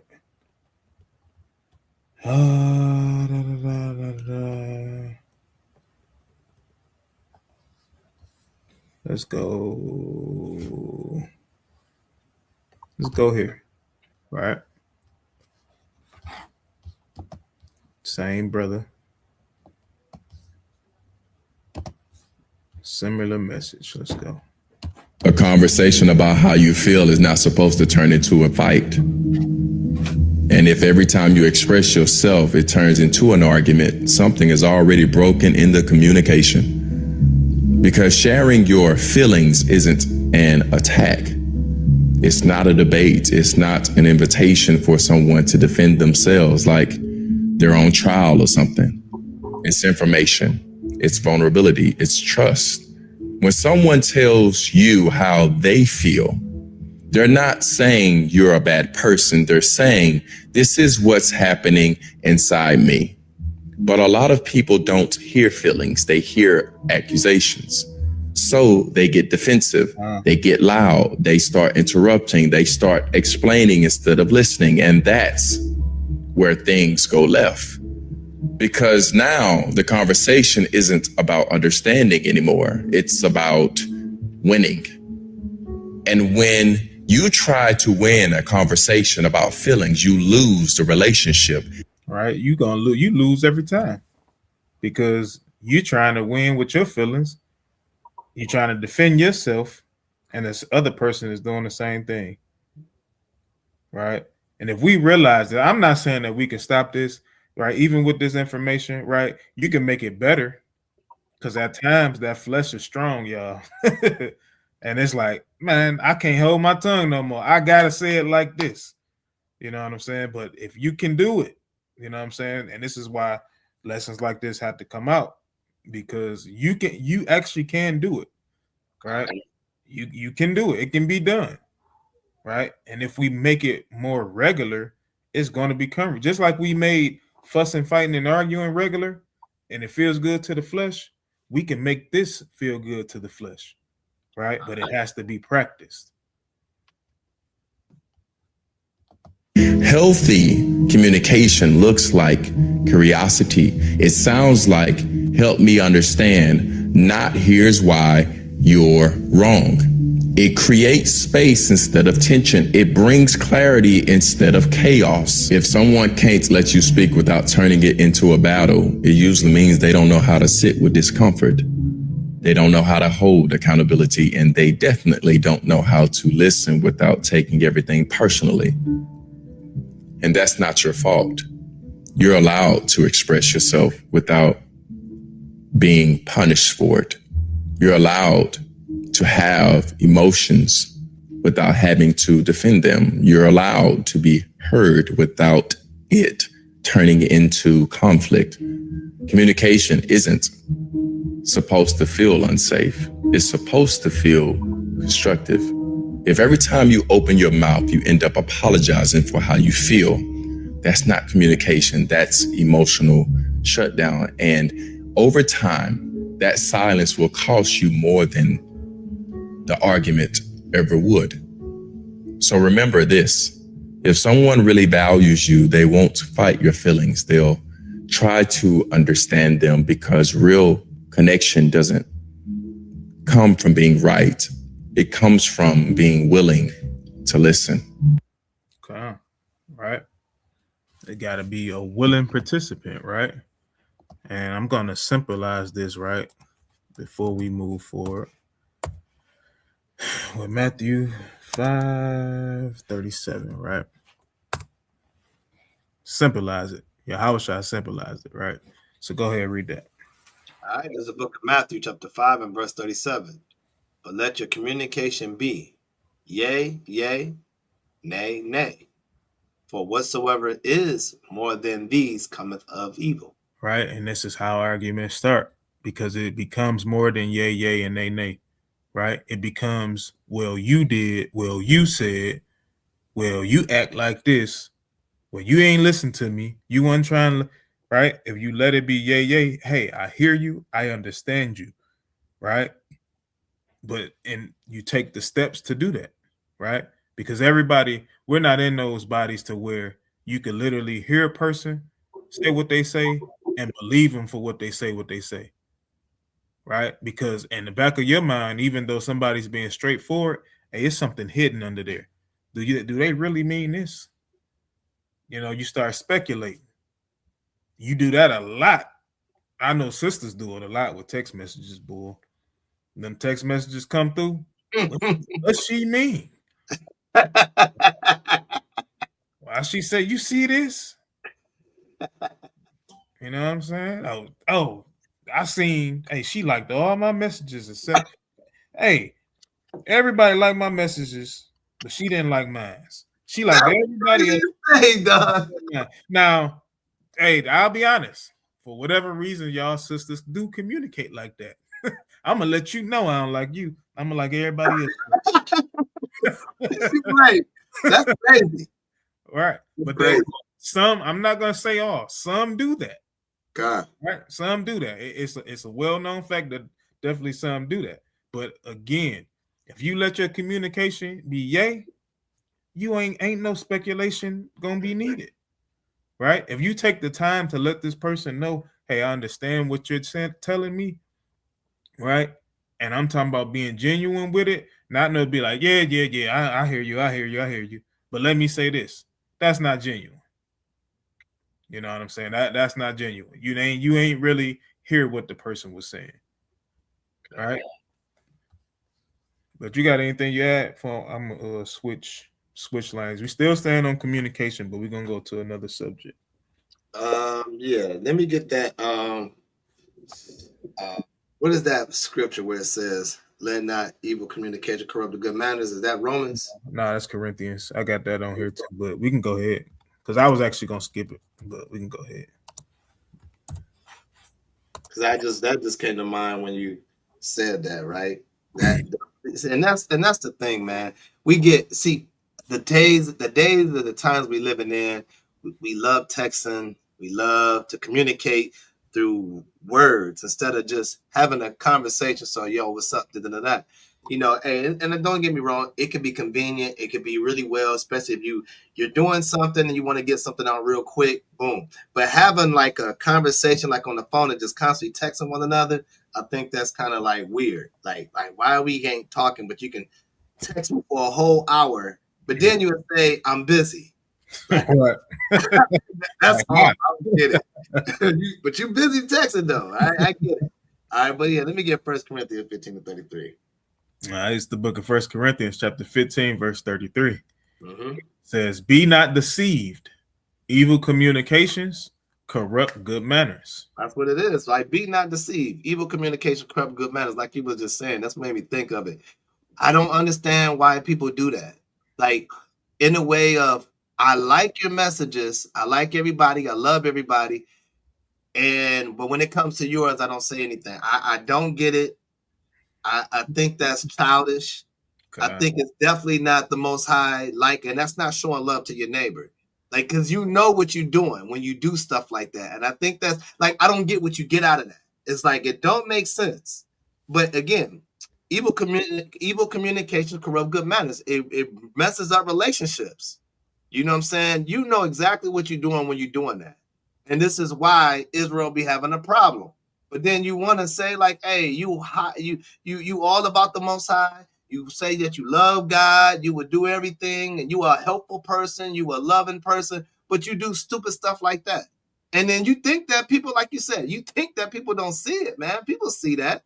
And what you trying to do, you're trying to pull your point, trying to make your point across and say, prove your point across and say, like, hey, I don't like you. Just say it then. Like, because really that's a coward way to do it. You know what I'm saying? Just speak your mind so y'all can really heal your situation. Because that's what it's really about. Speak your mind. So then whatever the situation you're dealing with, guess what happens? It's a misunderstanding when everything goes out. So it removes that evil communication and those evil and brings corrupt good manners when you talk, right? Just simple things, man. And what was that one thing? I think it's 1 Peter 3:7 about the husbands don't get the prayers hindered. Yeah. I think it's 1 Peter 3:7. Because again, as husbands, we have to be patient with our wives, right? And not just with our wives, we have to be patient with one another, right? I look at it like this. If you can't respect your wife, how can you respect the brother? If you can't respect your husband, how can you respect the sister? Like that's backwards. I'm gonna show my brother, I'm gonna show Debak more respect than I show my wife. That's off. Or my wife gonna show more respect than for his wife. That's off. We have to be on one accord. Because if we know how to respect one another, we're going to know how to respect another brother or a sister that's in this truth. Simple as that, right? Let me get this real quick. Okay. It's the book of 1 Peter, chapter 3 and verse 7. Likewise, ye husbands, dwell with them according to knowledge. Right. So sometimes just listen to your wife. Because again, they may speak emotional. They may want to feel like because they want to argue about something, whatever the case may be, but dwell with them according to knowledge, right? And that knowledge can be just listening. That knowledge could be just want to hear what they're trying to say and feel them. Put your foot in their shoes at times, right? Go ahead. Giving honor unto the wife. Right. Give your wife glory and praise, right? Because guess what? She's looking for it. She's always looking for it. More than you want it. Your wife wants more praises than you could even imagine, right? Your wife look for praise. But hey, sometimes as men, our mind be in other things, and you have to take the time out of the day. Now, I want to say every day, because that's lying, right? At the time in your life, right? Have those conversations with your wife where you could give them their praise, right? Let them know what they do. Like, man, you do really well in the house. I love the way you deal with the kids. I love the way you're doing with the kids. I love the way you supported me. I love this and this and that. Right? Give them that because they be looking for it. Because a lot of times they kind of will, in a way, sometimes forget when things get caught up in their anger and their emotions. They may forget that you told them that they're a good wife or whatever. But understand, you have to remind them as a husband. Don't be like, I'm not telling her that. Dude, she don't tell me that. So why I'm going to tell her that? But you got to dwell according to the knowledge. You got to understand she's not like you. Y'all are two different people. But y'all can be one-minded together by showing respect to one another, right? Go ahead. It says, in being actually Slakia, as unto the weaker vessel, and as being heirs together of the grace of life. Right. Being heirs, being apart, being one together, right? You and your wife should be one. So y'all should be able to respect one another, right? It shouldn't be, I'm only gonna respect you when we come around to the body. I'm gonna act like I'm so holier than thou, and I'm gonna respect you in front of the body. But as soon as I get home, F you, shut up, get out of my face. Like, we can't do that. Like, man, no, it's really like, hey, be who you are, and you don't have to worry about being somebody different when you come around the body. Be who you are, right? Because understand, we are heirs together, man. We in this together so we can make it to this promised land in the kingdom, right? Because, hey, you start acting like you don't want to hear your wife, you want to dismiss what she's saying, the Most High say he's going to do this. What are you going to do? Says that your prayers be not hindered. Your prayers to be hindered. The Most High watching us, men. Hey, you don't listen to your wife. You don't put your foot in her shoes. You don't correct her when she's wrong. You let her slide and say what she want to say, or go where she want to go, do what she want to do. The Most High is going to hinder your prayers. So us as men, we have to be correcting our wives. We got to respect our wives. And it goes vice versa. The women also got to hear us too. It ain't about just hear me out and I don't hear you. No, hear each other out. Because we as men doesn't mean we don't have feelings. Doesn't mean that you can say whatever you want to say or think the way you want to think about me. Hey, I get it. Your cycle coming. Hey, you may turn to another monster.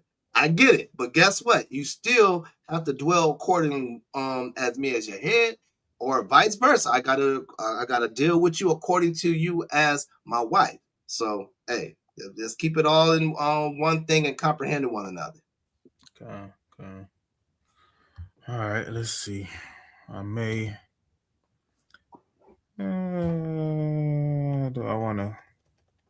Yeah, I think I can pass on that, right? Yeah, I can pass on that. All right, so I'm gonna go to another, still in the same thing as far as communication, right? And this one could fall under interpersonal communication, right? Nonverbal in a sense, right? And for those of you that may have little children, if you want to get them away, because I'm gonna have Mike I'll read something, right? It's based on sex, right? Because sex is also a type of communication. Right? So let me find it. It's a post. Right? It's a nice little lengthy post. Where you at? Where you at? You're right here. Right? So you could read this, right? You want me to read from the top all the way to the bottom? Con. Okay, con. Yeah. All right. Yeah. All right, this is from the brother Mitchell Samuel Jr. This is his post. He posted this at June 8th at 9:25 a.m. And it says, this is why Yahweh, hold on, Salakia, is this a Israelite brother? I wouldn't know. I don't use Yeah, I honestly wouldn't know, but I definitely agree with his take on this, right? Okay, all right. This is why God says if you lay down with someone, y'all supposed to stay together. And no condoms does not help. The dark side of intimacy. What happens every time you sleep with someone you are not aligned with? Mm-hmm.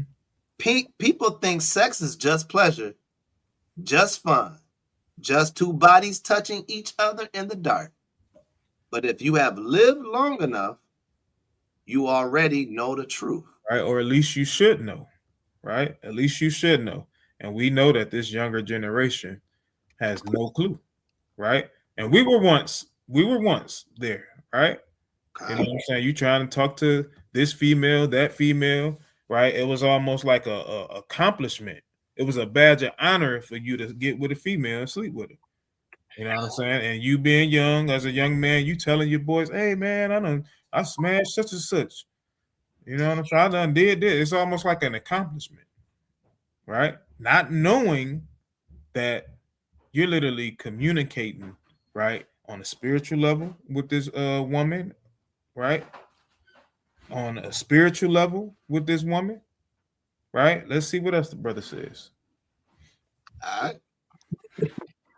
Let me just start because I kind of left off. Sex is just at top. Yeah. Sex is not just physical. Sex is transfer. Sex is exchange. Sex is energy passing from one soul to another. Every woman you sleep with leaves something inside you. Every man a woman sleeps with leaves fingerprints on her mind. Some people you sleep with will elevate you. Some will drain you dry. Some will make you glow. Some will destroy your focus completely. See that? So, and this is how you see it a whole lot in those movies. Girl, you glowing, right? Oh, you did this, right? Or, hey, you've been falling off at work. You know what I'm saying? What where your mind at? What you focus on? You know what I'm saying? Go ahead. Some will destroy your focus completely. Let me show you the reality many people hide. Sex connects your spirit before it touches your skin. Before your bodies even meet, there is an invisible attachment happening if her heart is dark, confused, or broken. She will transfer it into your life without speaking a word. This is why some men wake up from sex feeling weak, empty, or depressed. You did not sleep with her body. You slept with her burdens. See that? You slept with her burdens. Right? So now everything is going wrong in your life. Right? You done have fun. This one night you done have fun, right? Thinking you done did something, and you go back next day, you late for work, your boss on your head like he ain't never been before. Right? You start now, some even worse. Hey, you may lose your job. You know what I'm saying? Anything can happen. Just we talking about what we would consider, the world would consider bad energy, right? But you're not knowing that you connected with this bad energy spirit, right? Through a woman or through a man. Now things is just going, it's haywire. You're not even understanding why, right? Because you're with someone that you're not supposed to be with. This is not who you're tied to. This is why the Most High told you, you cleave unto your wife, not other people's wives, not people that you're not going to take care of, right? You cleave unto your wife. Wives, you cleave unto your husband, right? Go ahead. Hold on 1 second. I got you. All right. Deep intimacy makes you addicted to the wrong person. Sex releases a hormone that bonds you emotionally. If the person is wrong for your destiny, your body will still your body will still tie you to them. This is how people stay in relationships they know are killing them. Mm-hmm. That's exactly what happens, right? You like all of us know two people that should not be together. All of us know. God. All right. All of us know for a fact, like, hey, y'all don't never get along. Right? But what's tying them together? It's the sex. God. It's literally, you're literally staying with somebody because you enjoy that much, but you're suffering everywhere. All right, go ahead. All right. A deep intimacy. Hold on, I'm selecting right. Deep. Their body is all right. Their body is in love. Their mind is suffering. Sex opens your weaknesses. Deep intimacy, you start revealing secrets, plans, and dreams you were supposed to protect. That is when manipulation starts. Go ahead. A person who has access to your body can easily access your mind. And that's 100% true. Look at Samson and Delilah. Right? Perfect example. That was literally, she had access to his body, then she got access to his strength, which is the keeping of the commandments. Right? And she knew that he was a Nazirite. She knew that he couldn't cut his hair. So what did she do? Right? So she had that access to his body. She had access to his mind. It took her a minute, but eventually she still got it. All right? And the very next line, read that. This is why many powerful men fall through sex. See that? Samson, go ahead. Their guard drops. Sex transfers habits and attitudes. Mm-hmm. You start thinking like them. Mm-hmm. You start behaving like them. You may even start battling the same addictions, fears, and emotions they carry. Yeah, and in some cases, some people even say, hey, you starting to look like this person. You done been with them so long, y'all kind of look alike. Right, but go ahead. It is not magic. It is exchange. That is why people say you become part of whoever you sleep with. Mm-hmm. Sex can block your focus and clarity. Some partners drain you, after sleeping with them. You lose motivation. You lose fire. You lose direction. Your goals disappear. Your purpose weakens. You start making stupid decisions. All the time. Go ahead. All because you shared your body with someone who was not aligned with your destiny. Sex creates soul ties you cannot break easily. A soul tie does not need love. It only needs contact. You can hate someone and still feel attached to them because of sex. Mm-hmm. This is why some people keep going back to someone who is destroying them. The intimacy created a rope around their mind. Got you trapped, right? Go ahead. Sex with the wrong person delays your destiny. Some people carry confusion, stagnation, bad luck, and emotional poison. Once you sleep with them, you start swimming in the same water. Your money slows down, your peace disappears, your progress becomes shaky, not because God is punishing you, because your bed is punishing you. Final word: protect your energy, protect your body, protect your future. Deep intimacy is not a joke. It is not entertainment. It is not recreation. Sex can build you. Sex can break you. Sex can elevate you. Sex can bury you.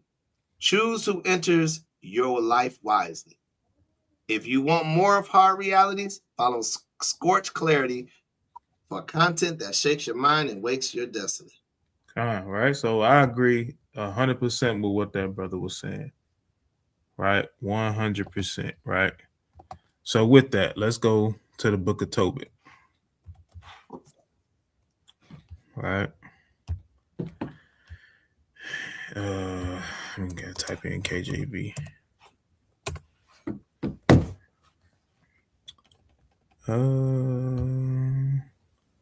Let me make sure that this. So let's start at I'm on chapter 7, and let's start at verse 9. All right, this is the book of Tobit, chapter 7 and verse 9. Then said Tobias to Raphael, brother Azarias, speak of those things of which thou didst talk in the way, and let this business be dispatched. For it is meet that thou shouldest marry my daughter. Nevertheless, I will declare unto thee the truth. All right, so Raguel is literally going to literally let him know, right, what happened previously with his daughter, right? He's going to communicate. We're going to see him communicate to Tobias. We're going to see Tobias listen and understand, and then we're going to see what Tobias does, right, after they both agree, right? So let's go. All right. I have given my daughter in marriage to 7 men, who died that night they came in unto her. Nevertheless, for the present be married. Tobias said, I will eat nothing here till we agree and swear one to another. Raguel said, then take her from henceforth according to the manner, for thou art her cousin, and she is thine. And the merciful Yahweh give you good success in all things. Mm-hmm. Then he called his daughter Sarah, and she came to her father. And he took her by the hand and gave her to be wife to Tobias, saying, behold, take her after the law of Moses, and lead her away to thy father. Right? So they, in verse 12, he says, hey, I'm not eating nothing until we agree, right, and swear to one another, right? So he had an agreement with his father or his father-in-law, right? So now let's go. We'll go to the very next chapter, right? So after they had touched and agreed, after he heard what happened beforehand, right? Now let's see what he did, right? We can start right at verse 1. All right, this is the book of Tobit, chapter 8 and verse 1.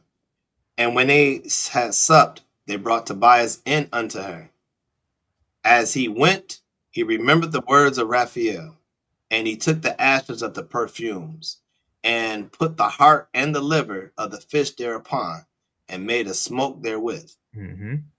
The witch smelled when the evil spirit had smelled. He fled into the utmost parts of Egypt, and the angel bound him. Right? See that? So in this moment, it was like Tobias created some type of sacrifice, so to speak, right? And you see what he did, right? He just to keep the evil spirits away, right? This is what he did. Put the heart and the liver of the fish, right, on in the ashes, right? The ashes of the perfume, and he made a smoke therewith, right? So go ahead. Hey, real quick, just think about it.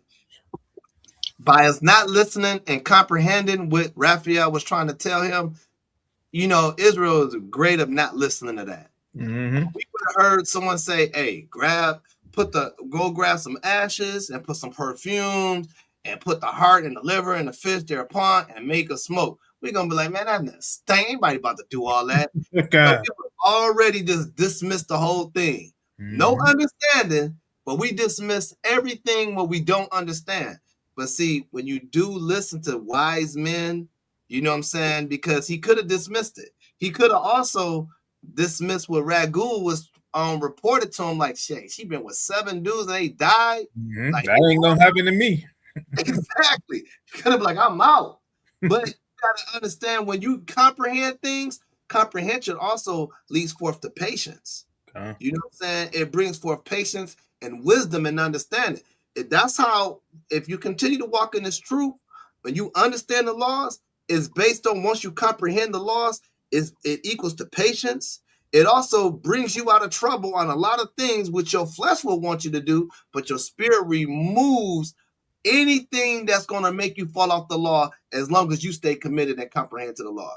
Okay. I just want to add that. Okay. All right, so let me go back to, we're on 3, right? Yep. All right, verse 3. The witch smelled when the evil spirit had smelled. He fled into the utmost parts of Egypt, and the angel bound him. Mm-hmm. And after that, they were both shutting together. Tobias rose out of the bed and said, Sister, arise, and let us pray that Yahweh would have pity on us. Mm-hmm. Then began Tobias to say, Blessed art thou, O Yahweh of our fathers, and blessed is thy holy and glorious name forever. Let the heavens bless thee and all thy creatures. All right, now, which brother, right? And y'all can put it in the chat, and I'm going to check it when we done with the class, right?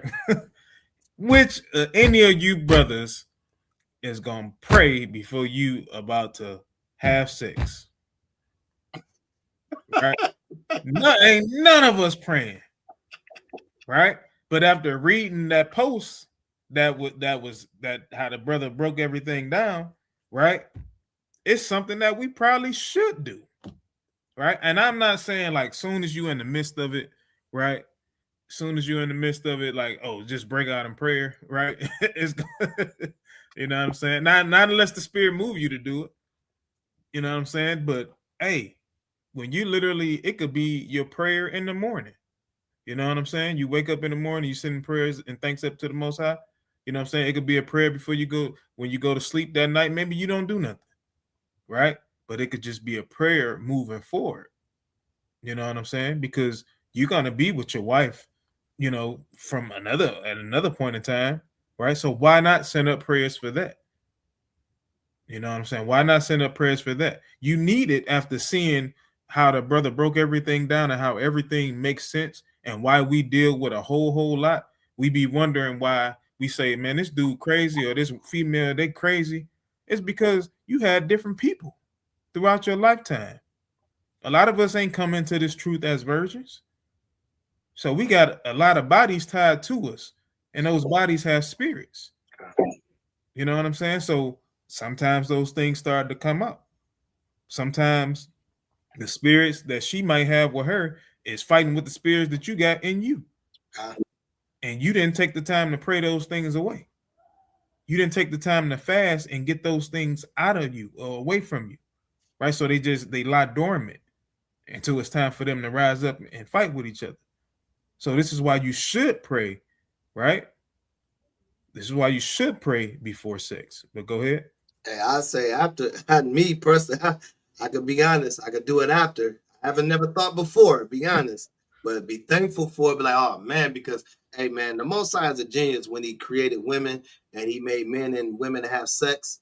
Man, it's like that is like the most stress relief. That is the more relaxing. It's the more man, it's like it's the most connection you really can get anything that's close to communication, because that is bodily communicating, right? So, man, that is like for real, man. All praise to the Most High, I swear, because you could be sick and you could feel better from having sex, man. So the Most High is a genius for what we do it, but we abuse it. When we abuse it, then we don't have the comprehension what sex really is. You know what I'm saying? We don't look at it as medicine. We don't look at it as it's a healer. We don't look at it as a stress relief. We just look at it as just a pleasure only. If you look at it that way, then that's what all you're going to get. You're not going to understand it. You don't comprehend what sex really is. So, nah, man, like, hey, I never started, I never did the prayer in the beginning, but I do be like, oh, praise the Most High. Yeah, I appreciate that, man. Okay. Yes. So what we at, man? Verse 6. All right, verse 6. Thou madest Adam and gavest him Eve, his wife, for an helper and stay. Of them came mankind. Thou hast said, it is not good that man should be alone.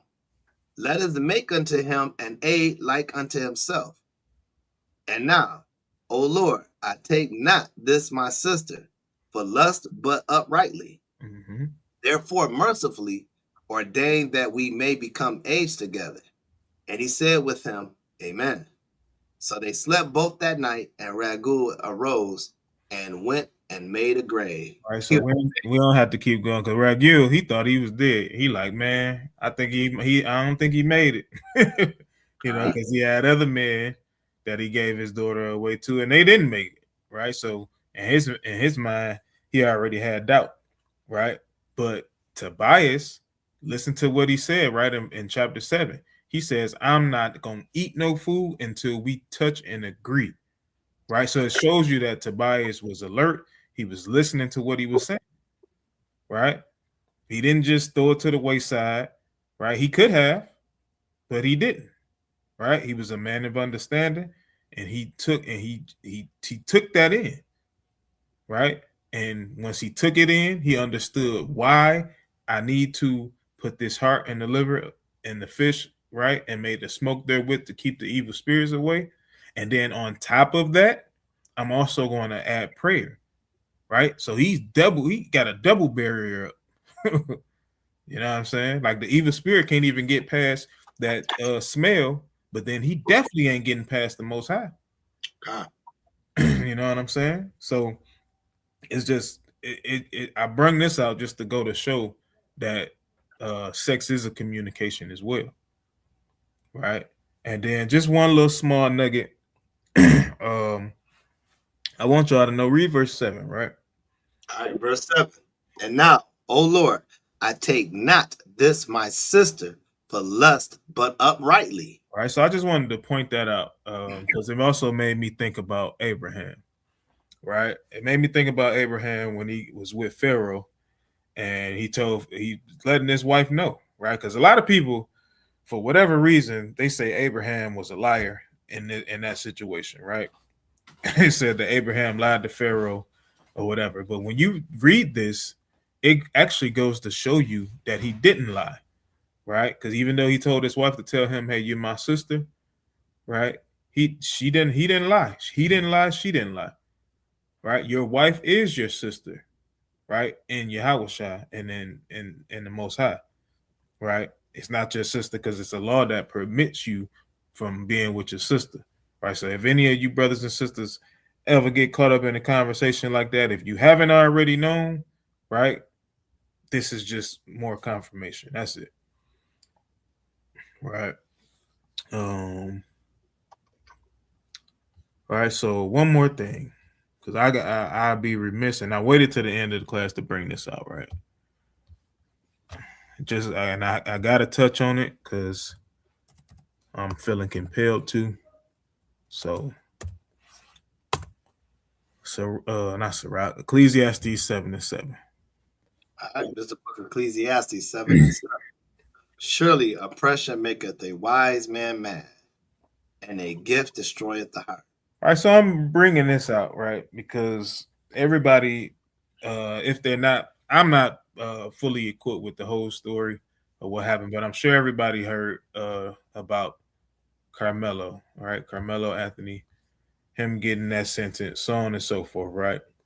I want to show this wickedness that this guy came out and now has he's spoken, right?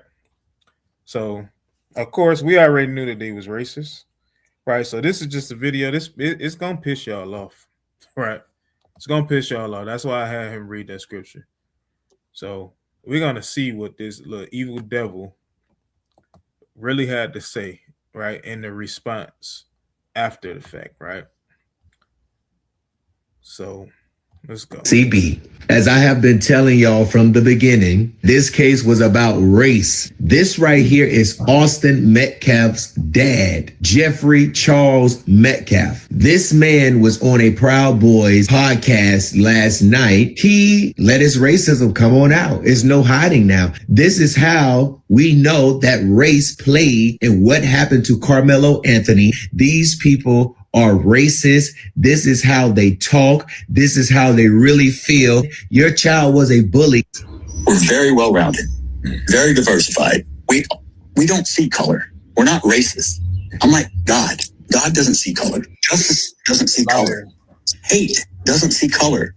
Love doesn't see color. If you put on those glasses and you see color as an individual, you need to look in the mirror. You need to reevaluate. I hate that. That's how you know all racist people say that. I don't see color. I mean, let me know you're racist. No one asked you to say that. All right, tell me you racist without saying it. That's how you do it. Muzzles off, and all you people, I'm telling you up front right now. This is a warning. Karma's a bitch. Vengeance is mine, saith the Lord. I don't have to come after you. It's going to take care of itself. People are going to see you for who you really are now. Do you teach them that racism is okay? Do you teach them? Do you program your kids to hate, to kill? From day one, I said this was never about race. Please don't make it about race and don't politicize it. And what did you do? You chose both. You have embarrassed your own culture and race. You guys, you got a patent on that shit. And the only people that's going to change it are you. Don't blame the white person because we can't change it. But you're going to blame the white person for every fucking thing else. We're the bad ones. We're the one that held you down. Free speech doesn't guarantee you safety. Perfect example. Charlie Kirk, a man who I admired, looked up to. You know why? Because he could fight with words and logic. He didn't need fists, guns, or knives. No. Some people called him racist. Some people call me racist. I've been disrespected by so many people, so many times while I've had to sit here and take it. I'm going to tell you right now, Charleston White, you think you're funny? We'll see who's laughing. You people hang your hat on the dumbest shit I've ever seen. I got a new name for Mello, okay? Because he was such this little boy I was trying to portray. How about Watermelon Felon? How's that one strike you? Yeah, he's not racist. Con. Yeah, he ain't racist. He don't see color. Right? But you come here. Con. All right. And this lets you know, like, this kind of communication, it lets you know who somebody is. If you never thought that that Esau, right, was the so-called white man in today's time, if this don't solidify it, I'm sorry. Because I don't see no Vladimir Putin doing nothing crazy, right? He mainly responded, he trying to protect his country, while these devils is going over there doing what they doing, right? But again, surely oppression maketh the wise man mad. So let's see what else, right? He done called the young brother a watermelon felon, right? Already referring to the saying that niggas love watermelon, right? Let's keep going. Guilty. Prison. You were wrong. admit it. But no, what do you do now? Oh, there was no black jurors. You know why? Because you can't be unbiased, you dumb shits. If you answer the question, I can't send a black man to jail because he's black, you're not getting on the jury. You're so unintelligent, you can't even fill out a form correctly. You don't even know who your fucking daddy is because 78% of you don't have your father in the home anymore. You got baby mamas running around with 8 kids so they can get EBT cards to feed you all. Wow. Anybody who doesn't work, who wants free government handouts, who wants to live in a socialistic society, move to fucking Russia. This is America. Be respectful of this country. We have many people who have fought and died for this country so you can run your mouth. Those people who sign up voluntarily to defend your rights so you can run your mouth, show them respect. You don't kneel for the national anthem. You respect that flag. You don't like this country? Guess what? You're free to leave. I'll even get you a fucking plane ticket. If you don't love this country and you're not patriotic, you have the free will to go somewhere else. So don't complain when shit doesn't go your way. Don't bitch because Trump's president because you didn't vote. You're going to support someone who does something against the law. You're encouraging and saying it's okay because he's a certain color. Oh, you got more melanin than me. Ooh, so you get more privileges, more entitlement? Because 400 years ago, someone actually sold you to us and we took you over here and put you to work. And then we had a civil war to free your ass. And now you want to talk shit? Oh, I've been so oppressed. You couldn't even vote 1960. Look how far you've come. Look at all the free shit we give you. You're not oppressed. You're fucking entitled. You know what DEI stands for? Yeah. Means I don't have to be fucking qualified. I just have to be a certain color, Listen or in. race, or gender. Whose bright ass idea was that? Let me know in the comments. See that? Read this again.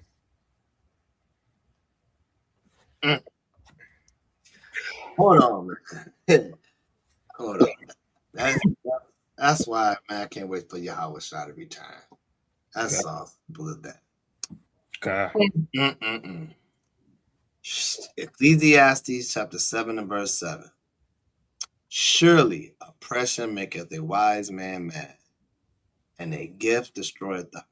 See that? So if that don't piss you off, right? And the crazy thing is when you, I'm not one to really go through a whole bunch of comments, but I've seen some comments with profiles with that look like so-called black people, and they're literally agreeing with this dang on devil, right? It's just a damn shame. It's a damn shame, and you know, there's no need to get irate to go look for this guy to try to take him out, because one scripture that he did quote, right? Vengeance is the Most High's, right? So, however, the Most High choose to take vengeance on that devil and his people, that's how the Most High gonna do it at the end of the day, right? But I just had to show that because it pissed me off, right? I seen that today and I just threw it in. I'm like, I'm gonna play it at the end just in case they try to clip this class and cut it off or whatever. So I wanted to bring that out, man. Just to hold on before you close it out. Go to verse 9 real quick, man. Because like what you just said, like, hey, we don't need to get angry. It says it right there in verse 9. Okay, so verse 9 it says, "Be not hasty in thy spirit to be angry." Why? Because I can say the same thing. Vengeance is the Most High's. So no matter what. That's why I said earlier, I can't wait for the Most High. Why? Because I ain't gonna be able to do nothing, right? This ain't our kingdom for right now, right? So right now we got to be patient. This is what is it? Revelations 9 when it says this is for the faith and the patience for the saints or something like that. Yeah, 9:13, I think. So this is why you don't have to be angry, because this is when those that put us in captivity, they're going to go into captivity, and those that kill with the sword must be killed with the sword, right? So we're going to be patient with that thing. As long as we focus on the commandments and laws, ain't no need to be angry anymore, right? We can see and see what it is. We can be angry, but not hold on to it, right? Because we're going to give it to the Father. What we need to do is pray. Pray for the judgment for what needs to be done on this place. Continue.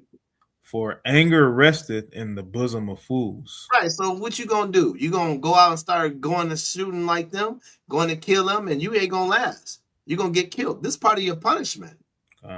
This is part of our punishment. So we got to hear them say what they need to say, talk how they want to talk, lock us up how they want to lock us up. But guess what?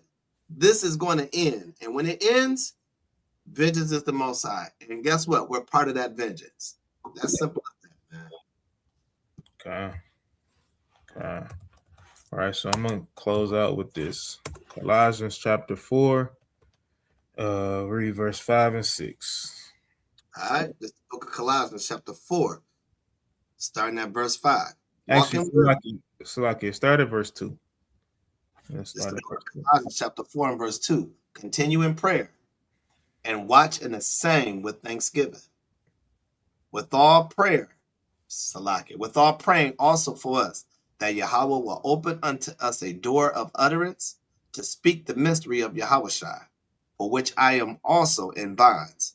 All right, so that's what we need to. That's what we need to be praying for as well, right? So that we able to keep on speaking, right, the mystery of Yahushua, which is repentance, right, to the Israelites, the 12 tribes, not to the whole world, right? Because that's the most important thing. Even with all of this wickedness going on, you had Carmelo Anthony getting sentenced to what he got sentenced for.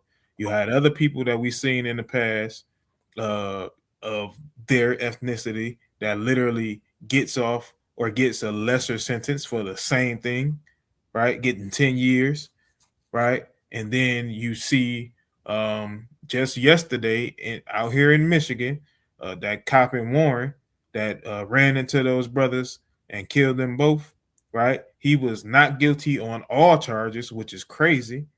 And that was down the street from my house. Yeah. Right? Not guilty on all charges. Now, at the end of the day, you still killed 2 people. Regardless, even though it's coming out, anytime it comes out saying that they're drunk, right? They was drinking and driving, they was driving with no license, things of that nature. Of course, they're gonna chalk it up like that. They make the rules. So they're gonna chalk it up like that. But at the end of the day, at minimum, you should have driving drive and endangering drive, however you say it, right? Driving recklessly. That at minimum should be on there. But when it says guilty, not guilty of all charges, it just lets you know what they think about us. They don't value our lives. All right, so we got to pray unto the Most High that He continues that door, continues to open that door, so we can preach the repentance of our people, because that's the only thing that's going to change. That's the only thing that's going to change everything that's happening. All right, so go ahead. With all right, verse 4. That I may make it manifest as I ought to speak, walk in wisdom toward them that are without, redeeming the time. Right, man. We got to take advantage of this time. Right? We got to walk in wisdom to them that are without the wisdom and without the knowledge. And we got to take advantage of the time that the Most High gives us. Right? So this is why it's very, very important for brothers to continuously make classes, right, on a weekly basis, right, and however often you can do them, right? We got to take advantage. We got to redeem all this time that the Most High give us in order to give our people the words of wisdom, the words of knowledge on how to be with one another, keeping commandments, so on and so forth, right? Because it's not all just about knowing all the commandments, right? You got to have charity. You got to be sincere. Right? You got to know how to keep the commandments. You got to know when to keep the commandments. So we need all of these things. Right? Go ahead. All right. Walking with verse 6. Let your speech be always with grace, seasoned with salt, that ye may know how you ought to answer every man. All right. So you got to know how to communicate with every person. You got to see where they are. Right? You have to understand where they are. And even if you can't, right? Because you're not going to be able to connect with every single person, right? But this is why you have a body, right? Some people may connect with this brother more. Some people may connect with this sister more, right? Some people may know how to do this particular thing more than the other. And you connect with that person in their mastery, right? So this is why your speech should always be with grace, because you never know where somebody is at, right? Not only does it have to be grace, it has to be seasoned with salt, meaning it has to have wisdom, knowledge, and understanding, on what to say, when to say it, how to say it, that you can answer every man, right? And I'll land my plane there. If you want to add anything. Nah, good class, brother. Good class. Come. All right, so hey, all praise to the Most High.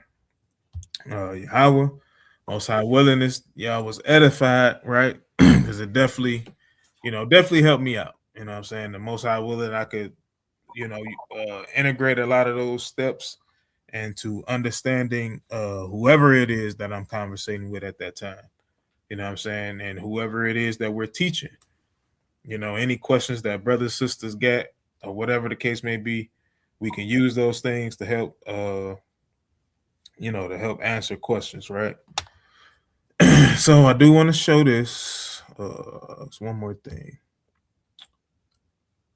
All right. So I don't know, I put it on here. Yeah, right here. So y'all see this flyer, right? We doing it's our second annual, right? Friends and Family Fun Day. It's July 26th, starting at 12. You can definitely, is the email, did we get the email on there?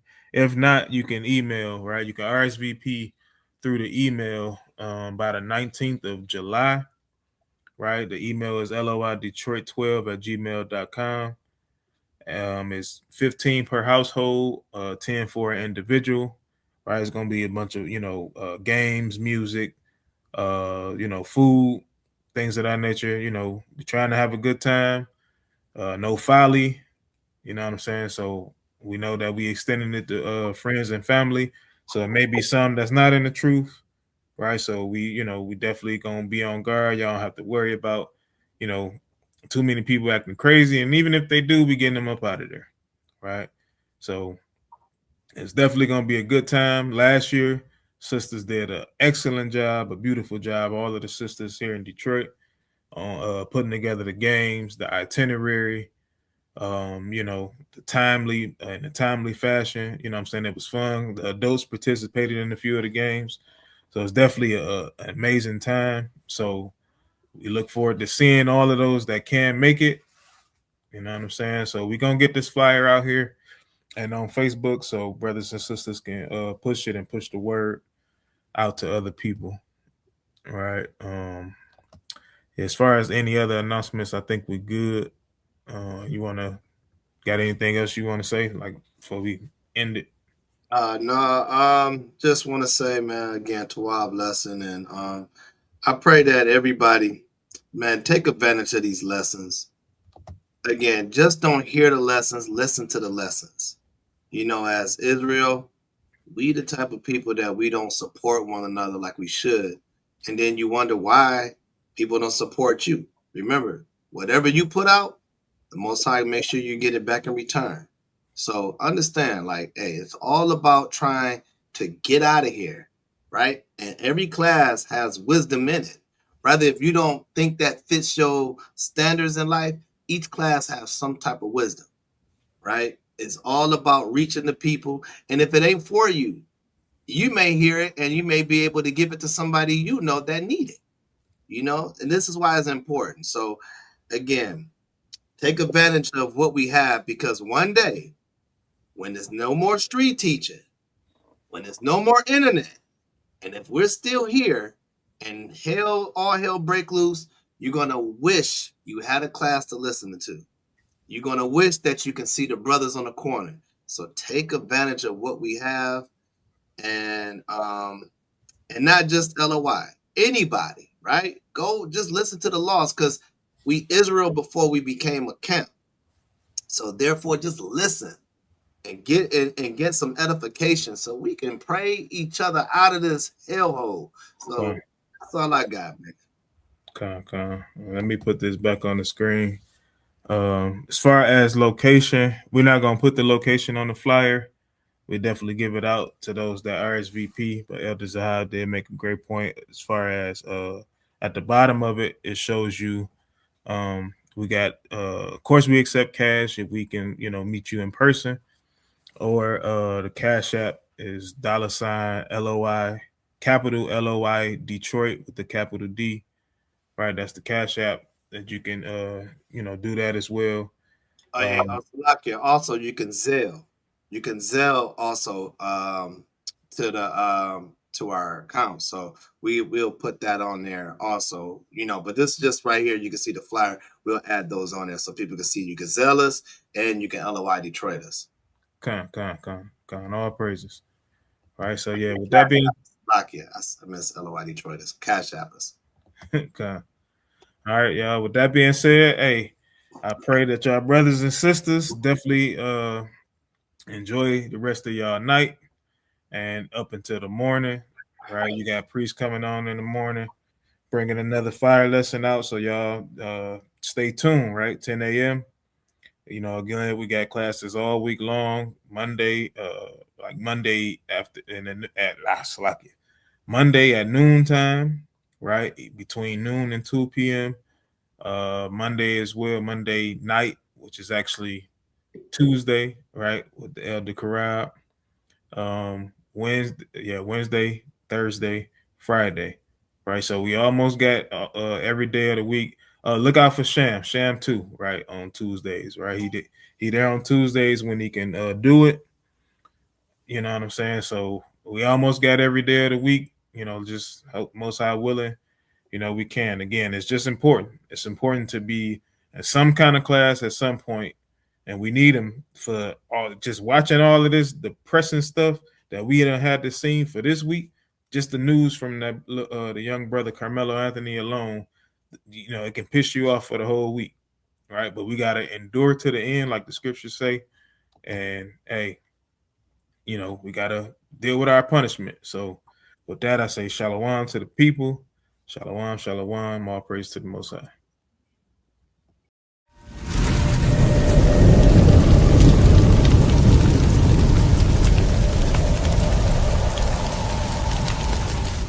From 100. Yeah. God had his hand on me since before the womb. I didn't know what that meant until I read the Bible. Amen. I didn't know what that meant until I read the Bible. He had his hand on me since before the womb. You think I started in the womb? He had his hand on me since before the womb. Like, oh, this is going to do this. He's going to make this happen. He's going to touch this person. He's going to touch these people. He's going to... Yo, I am God's child. I am God's child. I am God's child. Yeah! The gyms are closed. I gotta get this aggression out. Let's go. I describe myself as cold with a conscience. Can't roll with the nonsense. Don't mistake the cover of the book for its contents. I might show you kindness, swim with the piranhas. Things that we forget tend to come back and remind us. Like we all have a past we want to put behind us. Designed to be good, but evil always seems to find us. A man can only change the things he acknowledges. Plus this beat is flame, but skills over politics won't be the same. What really has me stressing out, the gyms are closed, so I can't get this aggression out. Before we get the promises, there must be offenses. The Bill Gates of hell won't prevail against us. They don't really want, but we speak it to them. They don't really want, but we teach it to them. They don't really want, but we give it to them. We got the whole package, baby. They don't really want, but we speak it to them. They don't really want, but we teach it to them. They don't really want, but we give it to them. We got the whole package, baby. Say my prayers.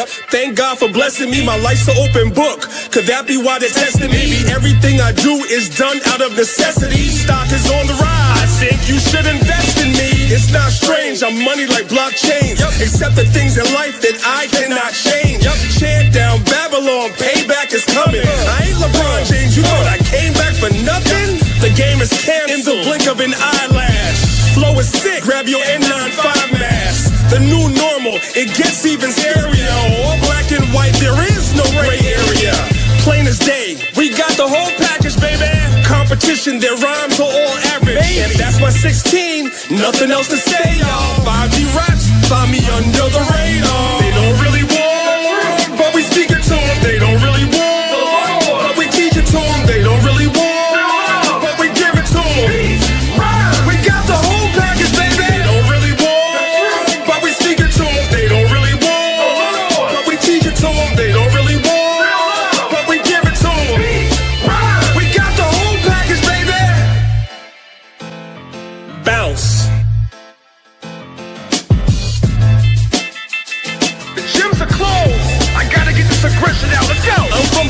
they say never sleep. People you could never please. Words of blue checks that Twitter gives celebrities. Sometimes it's commercial, sometimes herbal remedies. Guaranteed to be 100 like centipedes. I claim my innocence, although innocence. I ain't perfect, I'm trying to cleanse my innocence. Not alone, I'm assisted by some instruments. And when I'm done, I'm on to doing bigger things. No holds barred, take no prisoners. Aim for the sky, potential is limitless. Before we get the promises, there must be offenses. The Bill Gates of hell won't prevail against us. They don't really want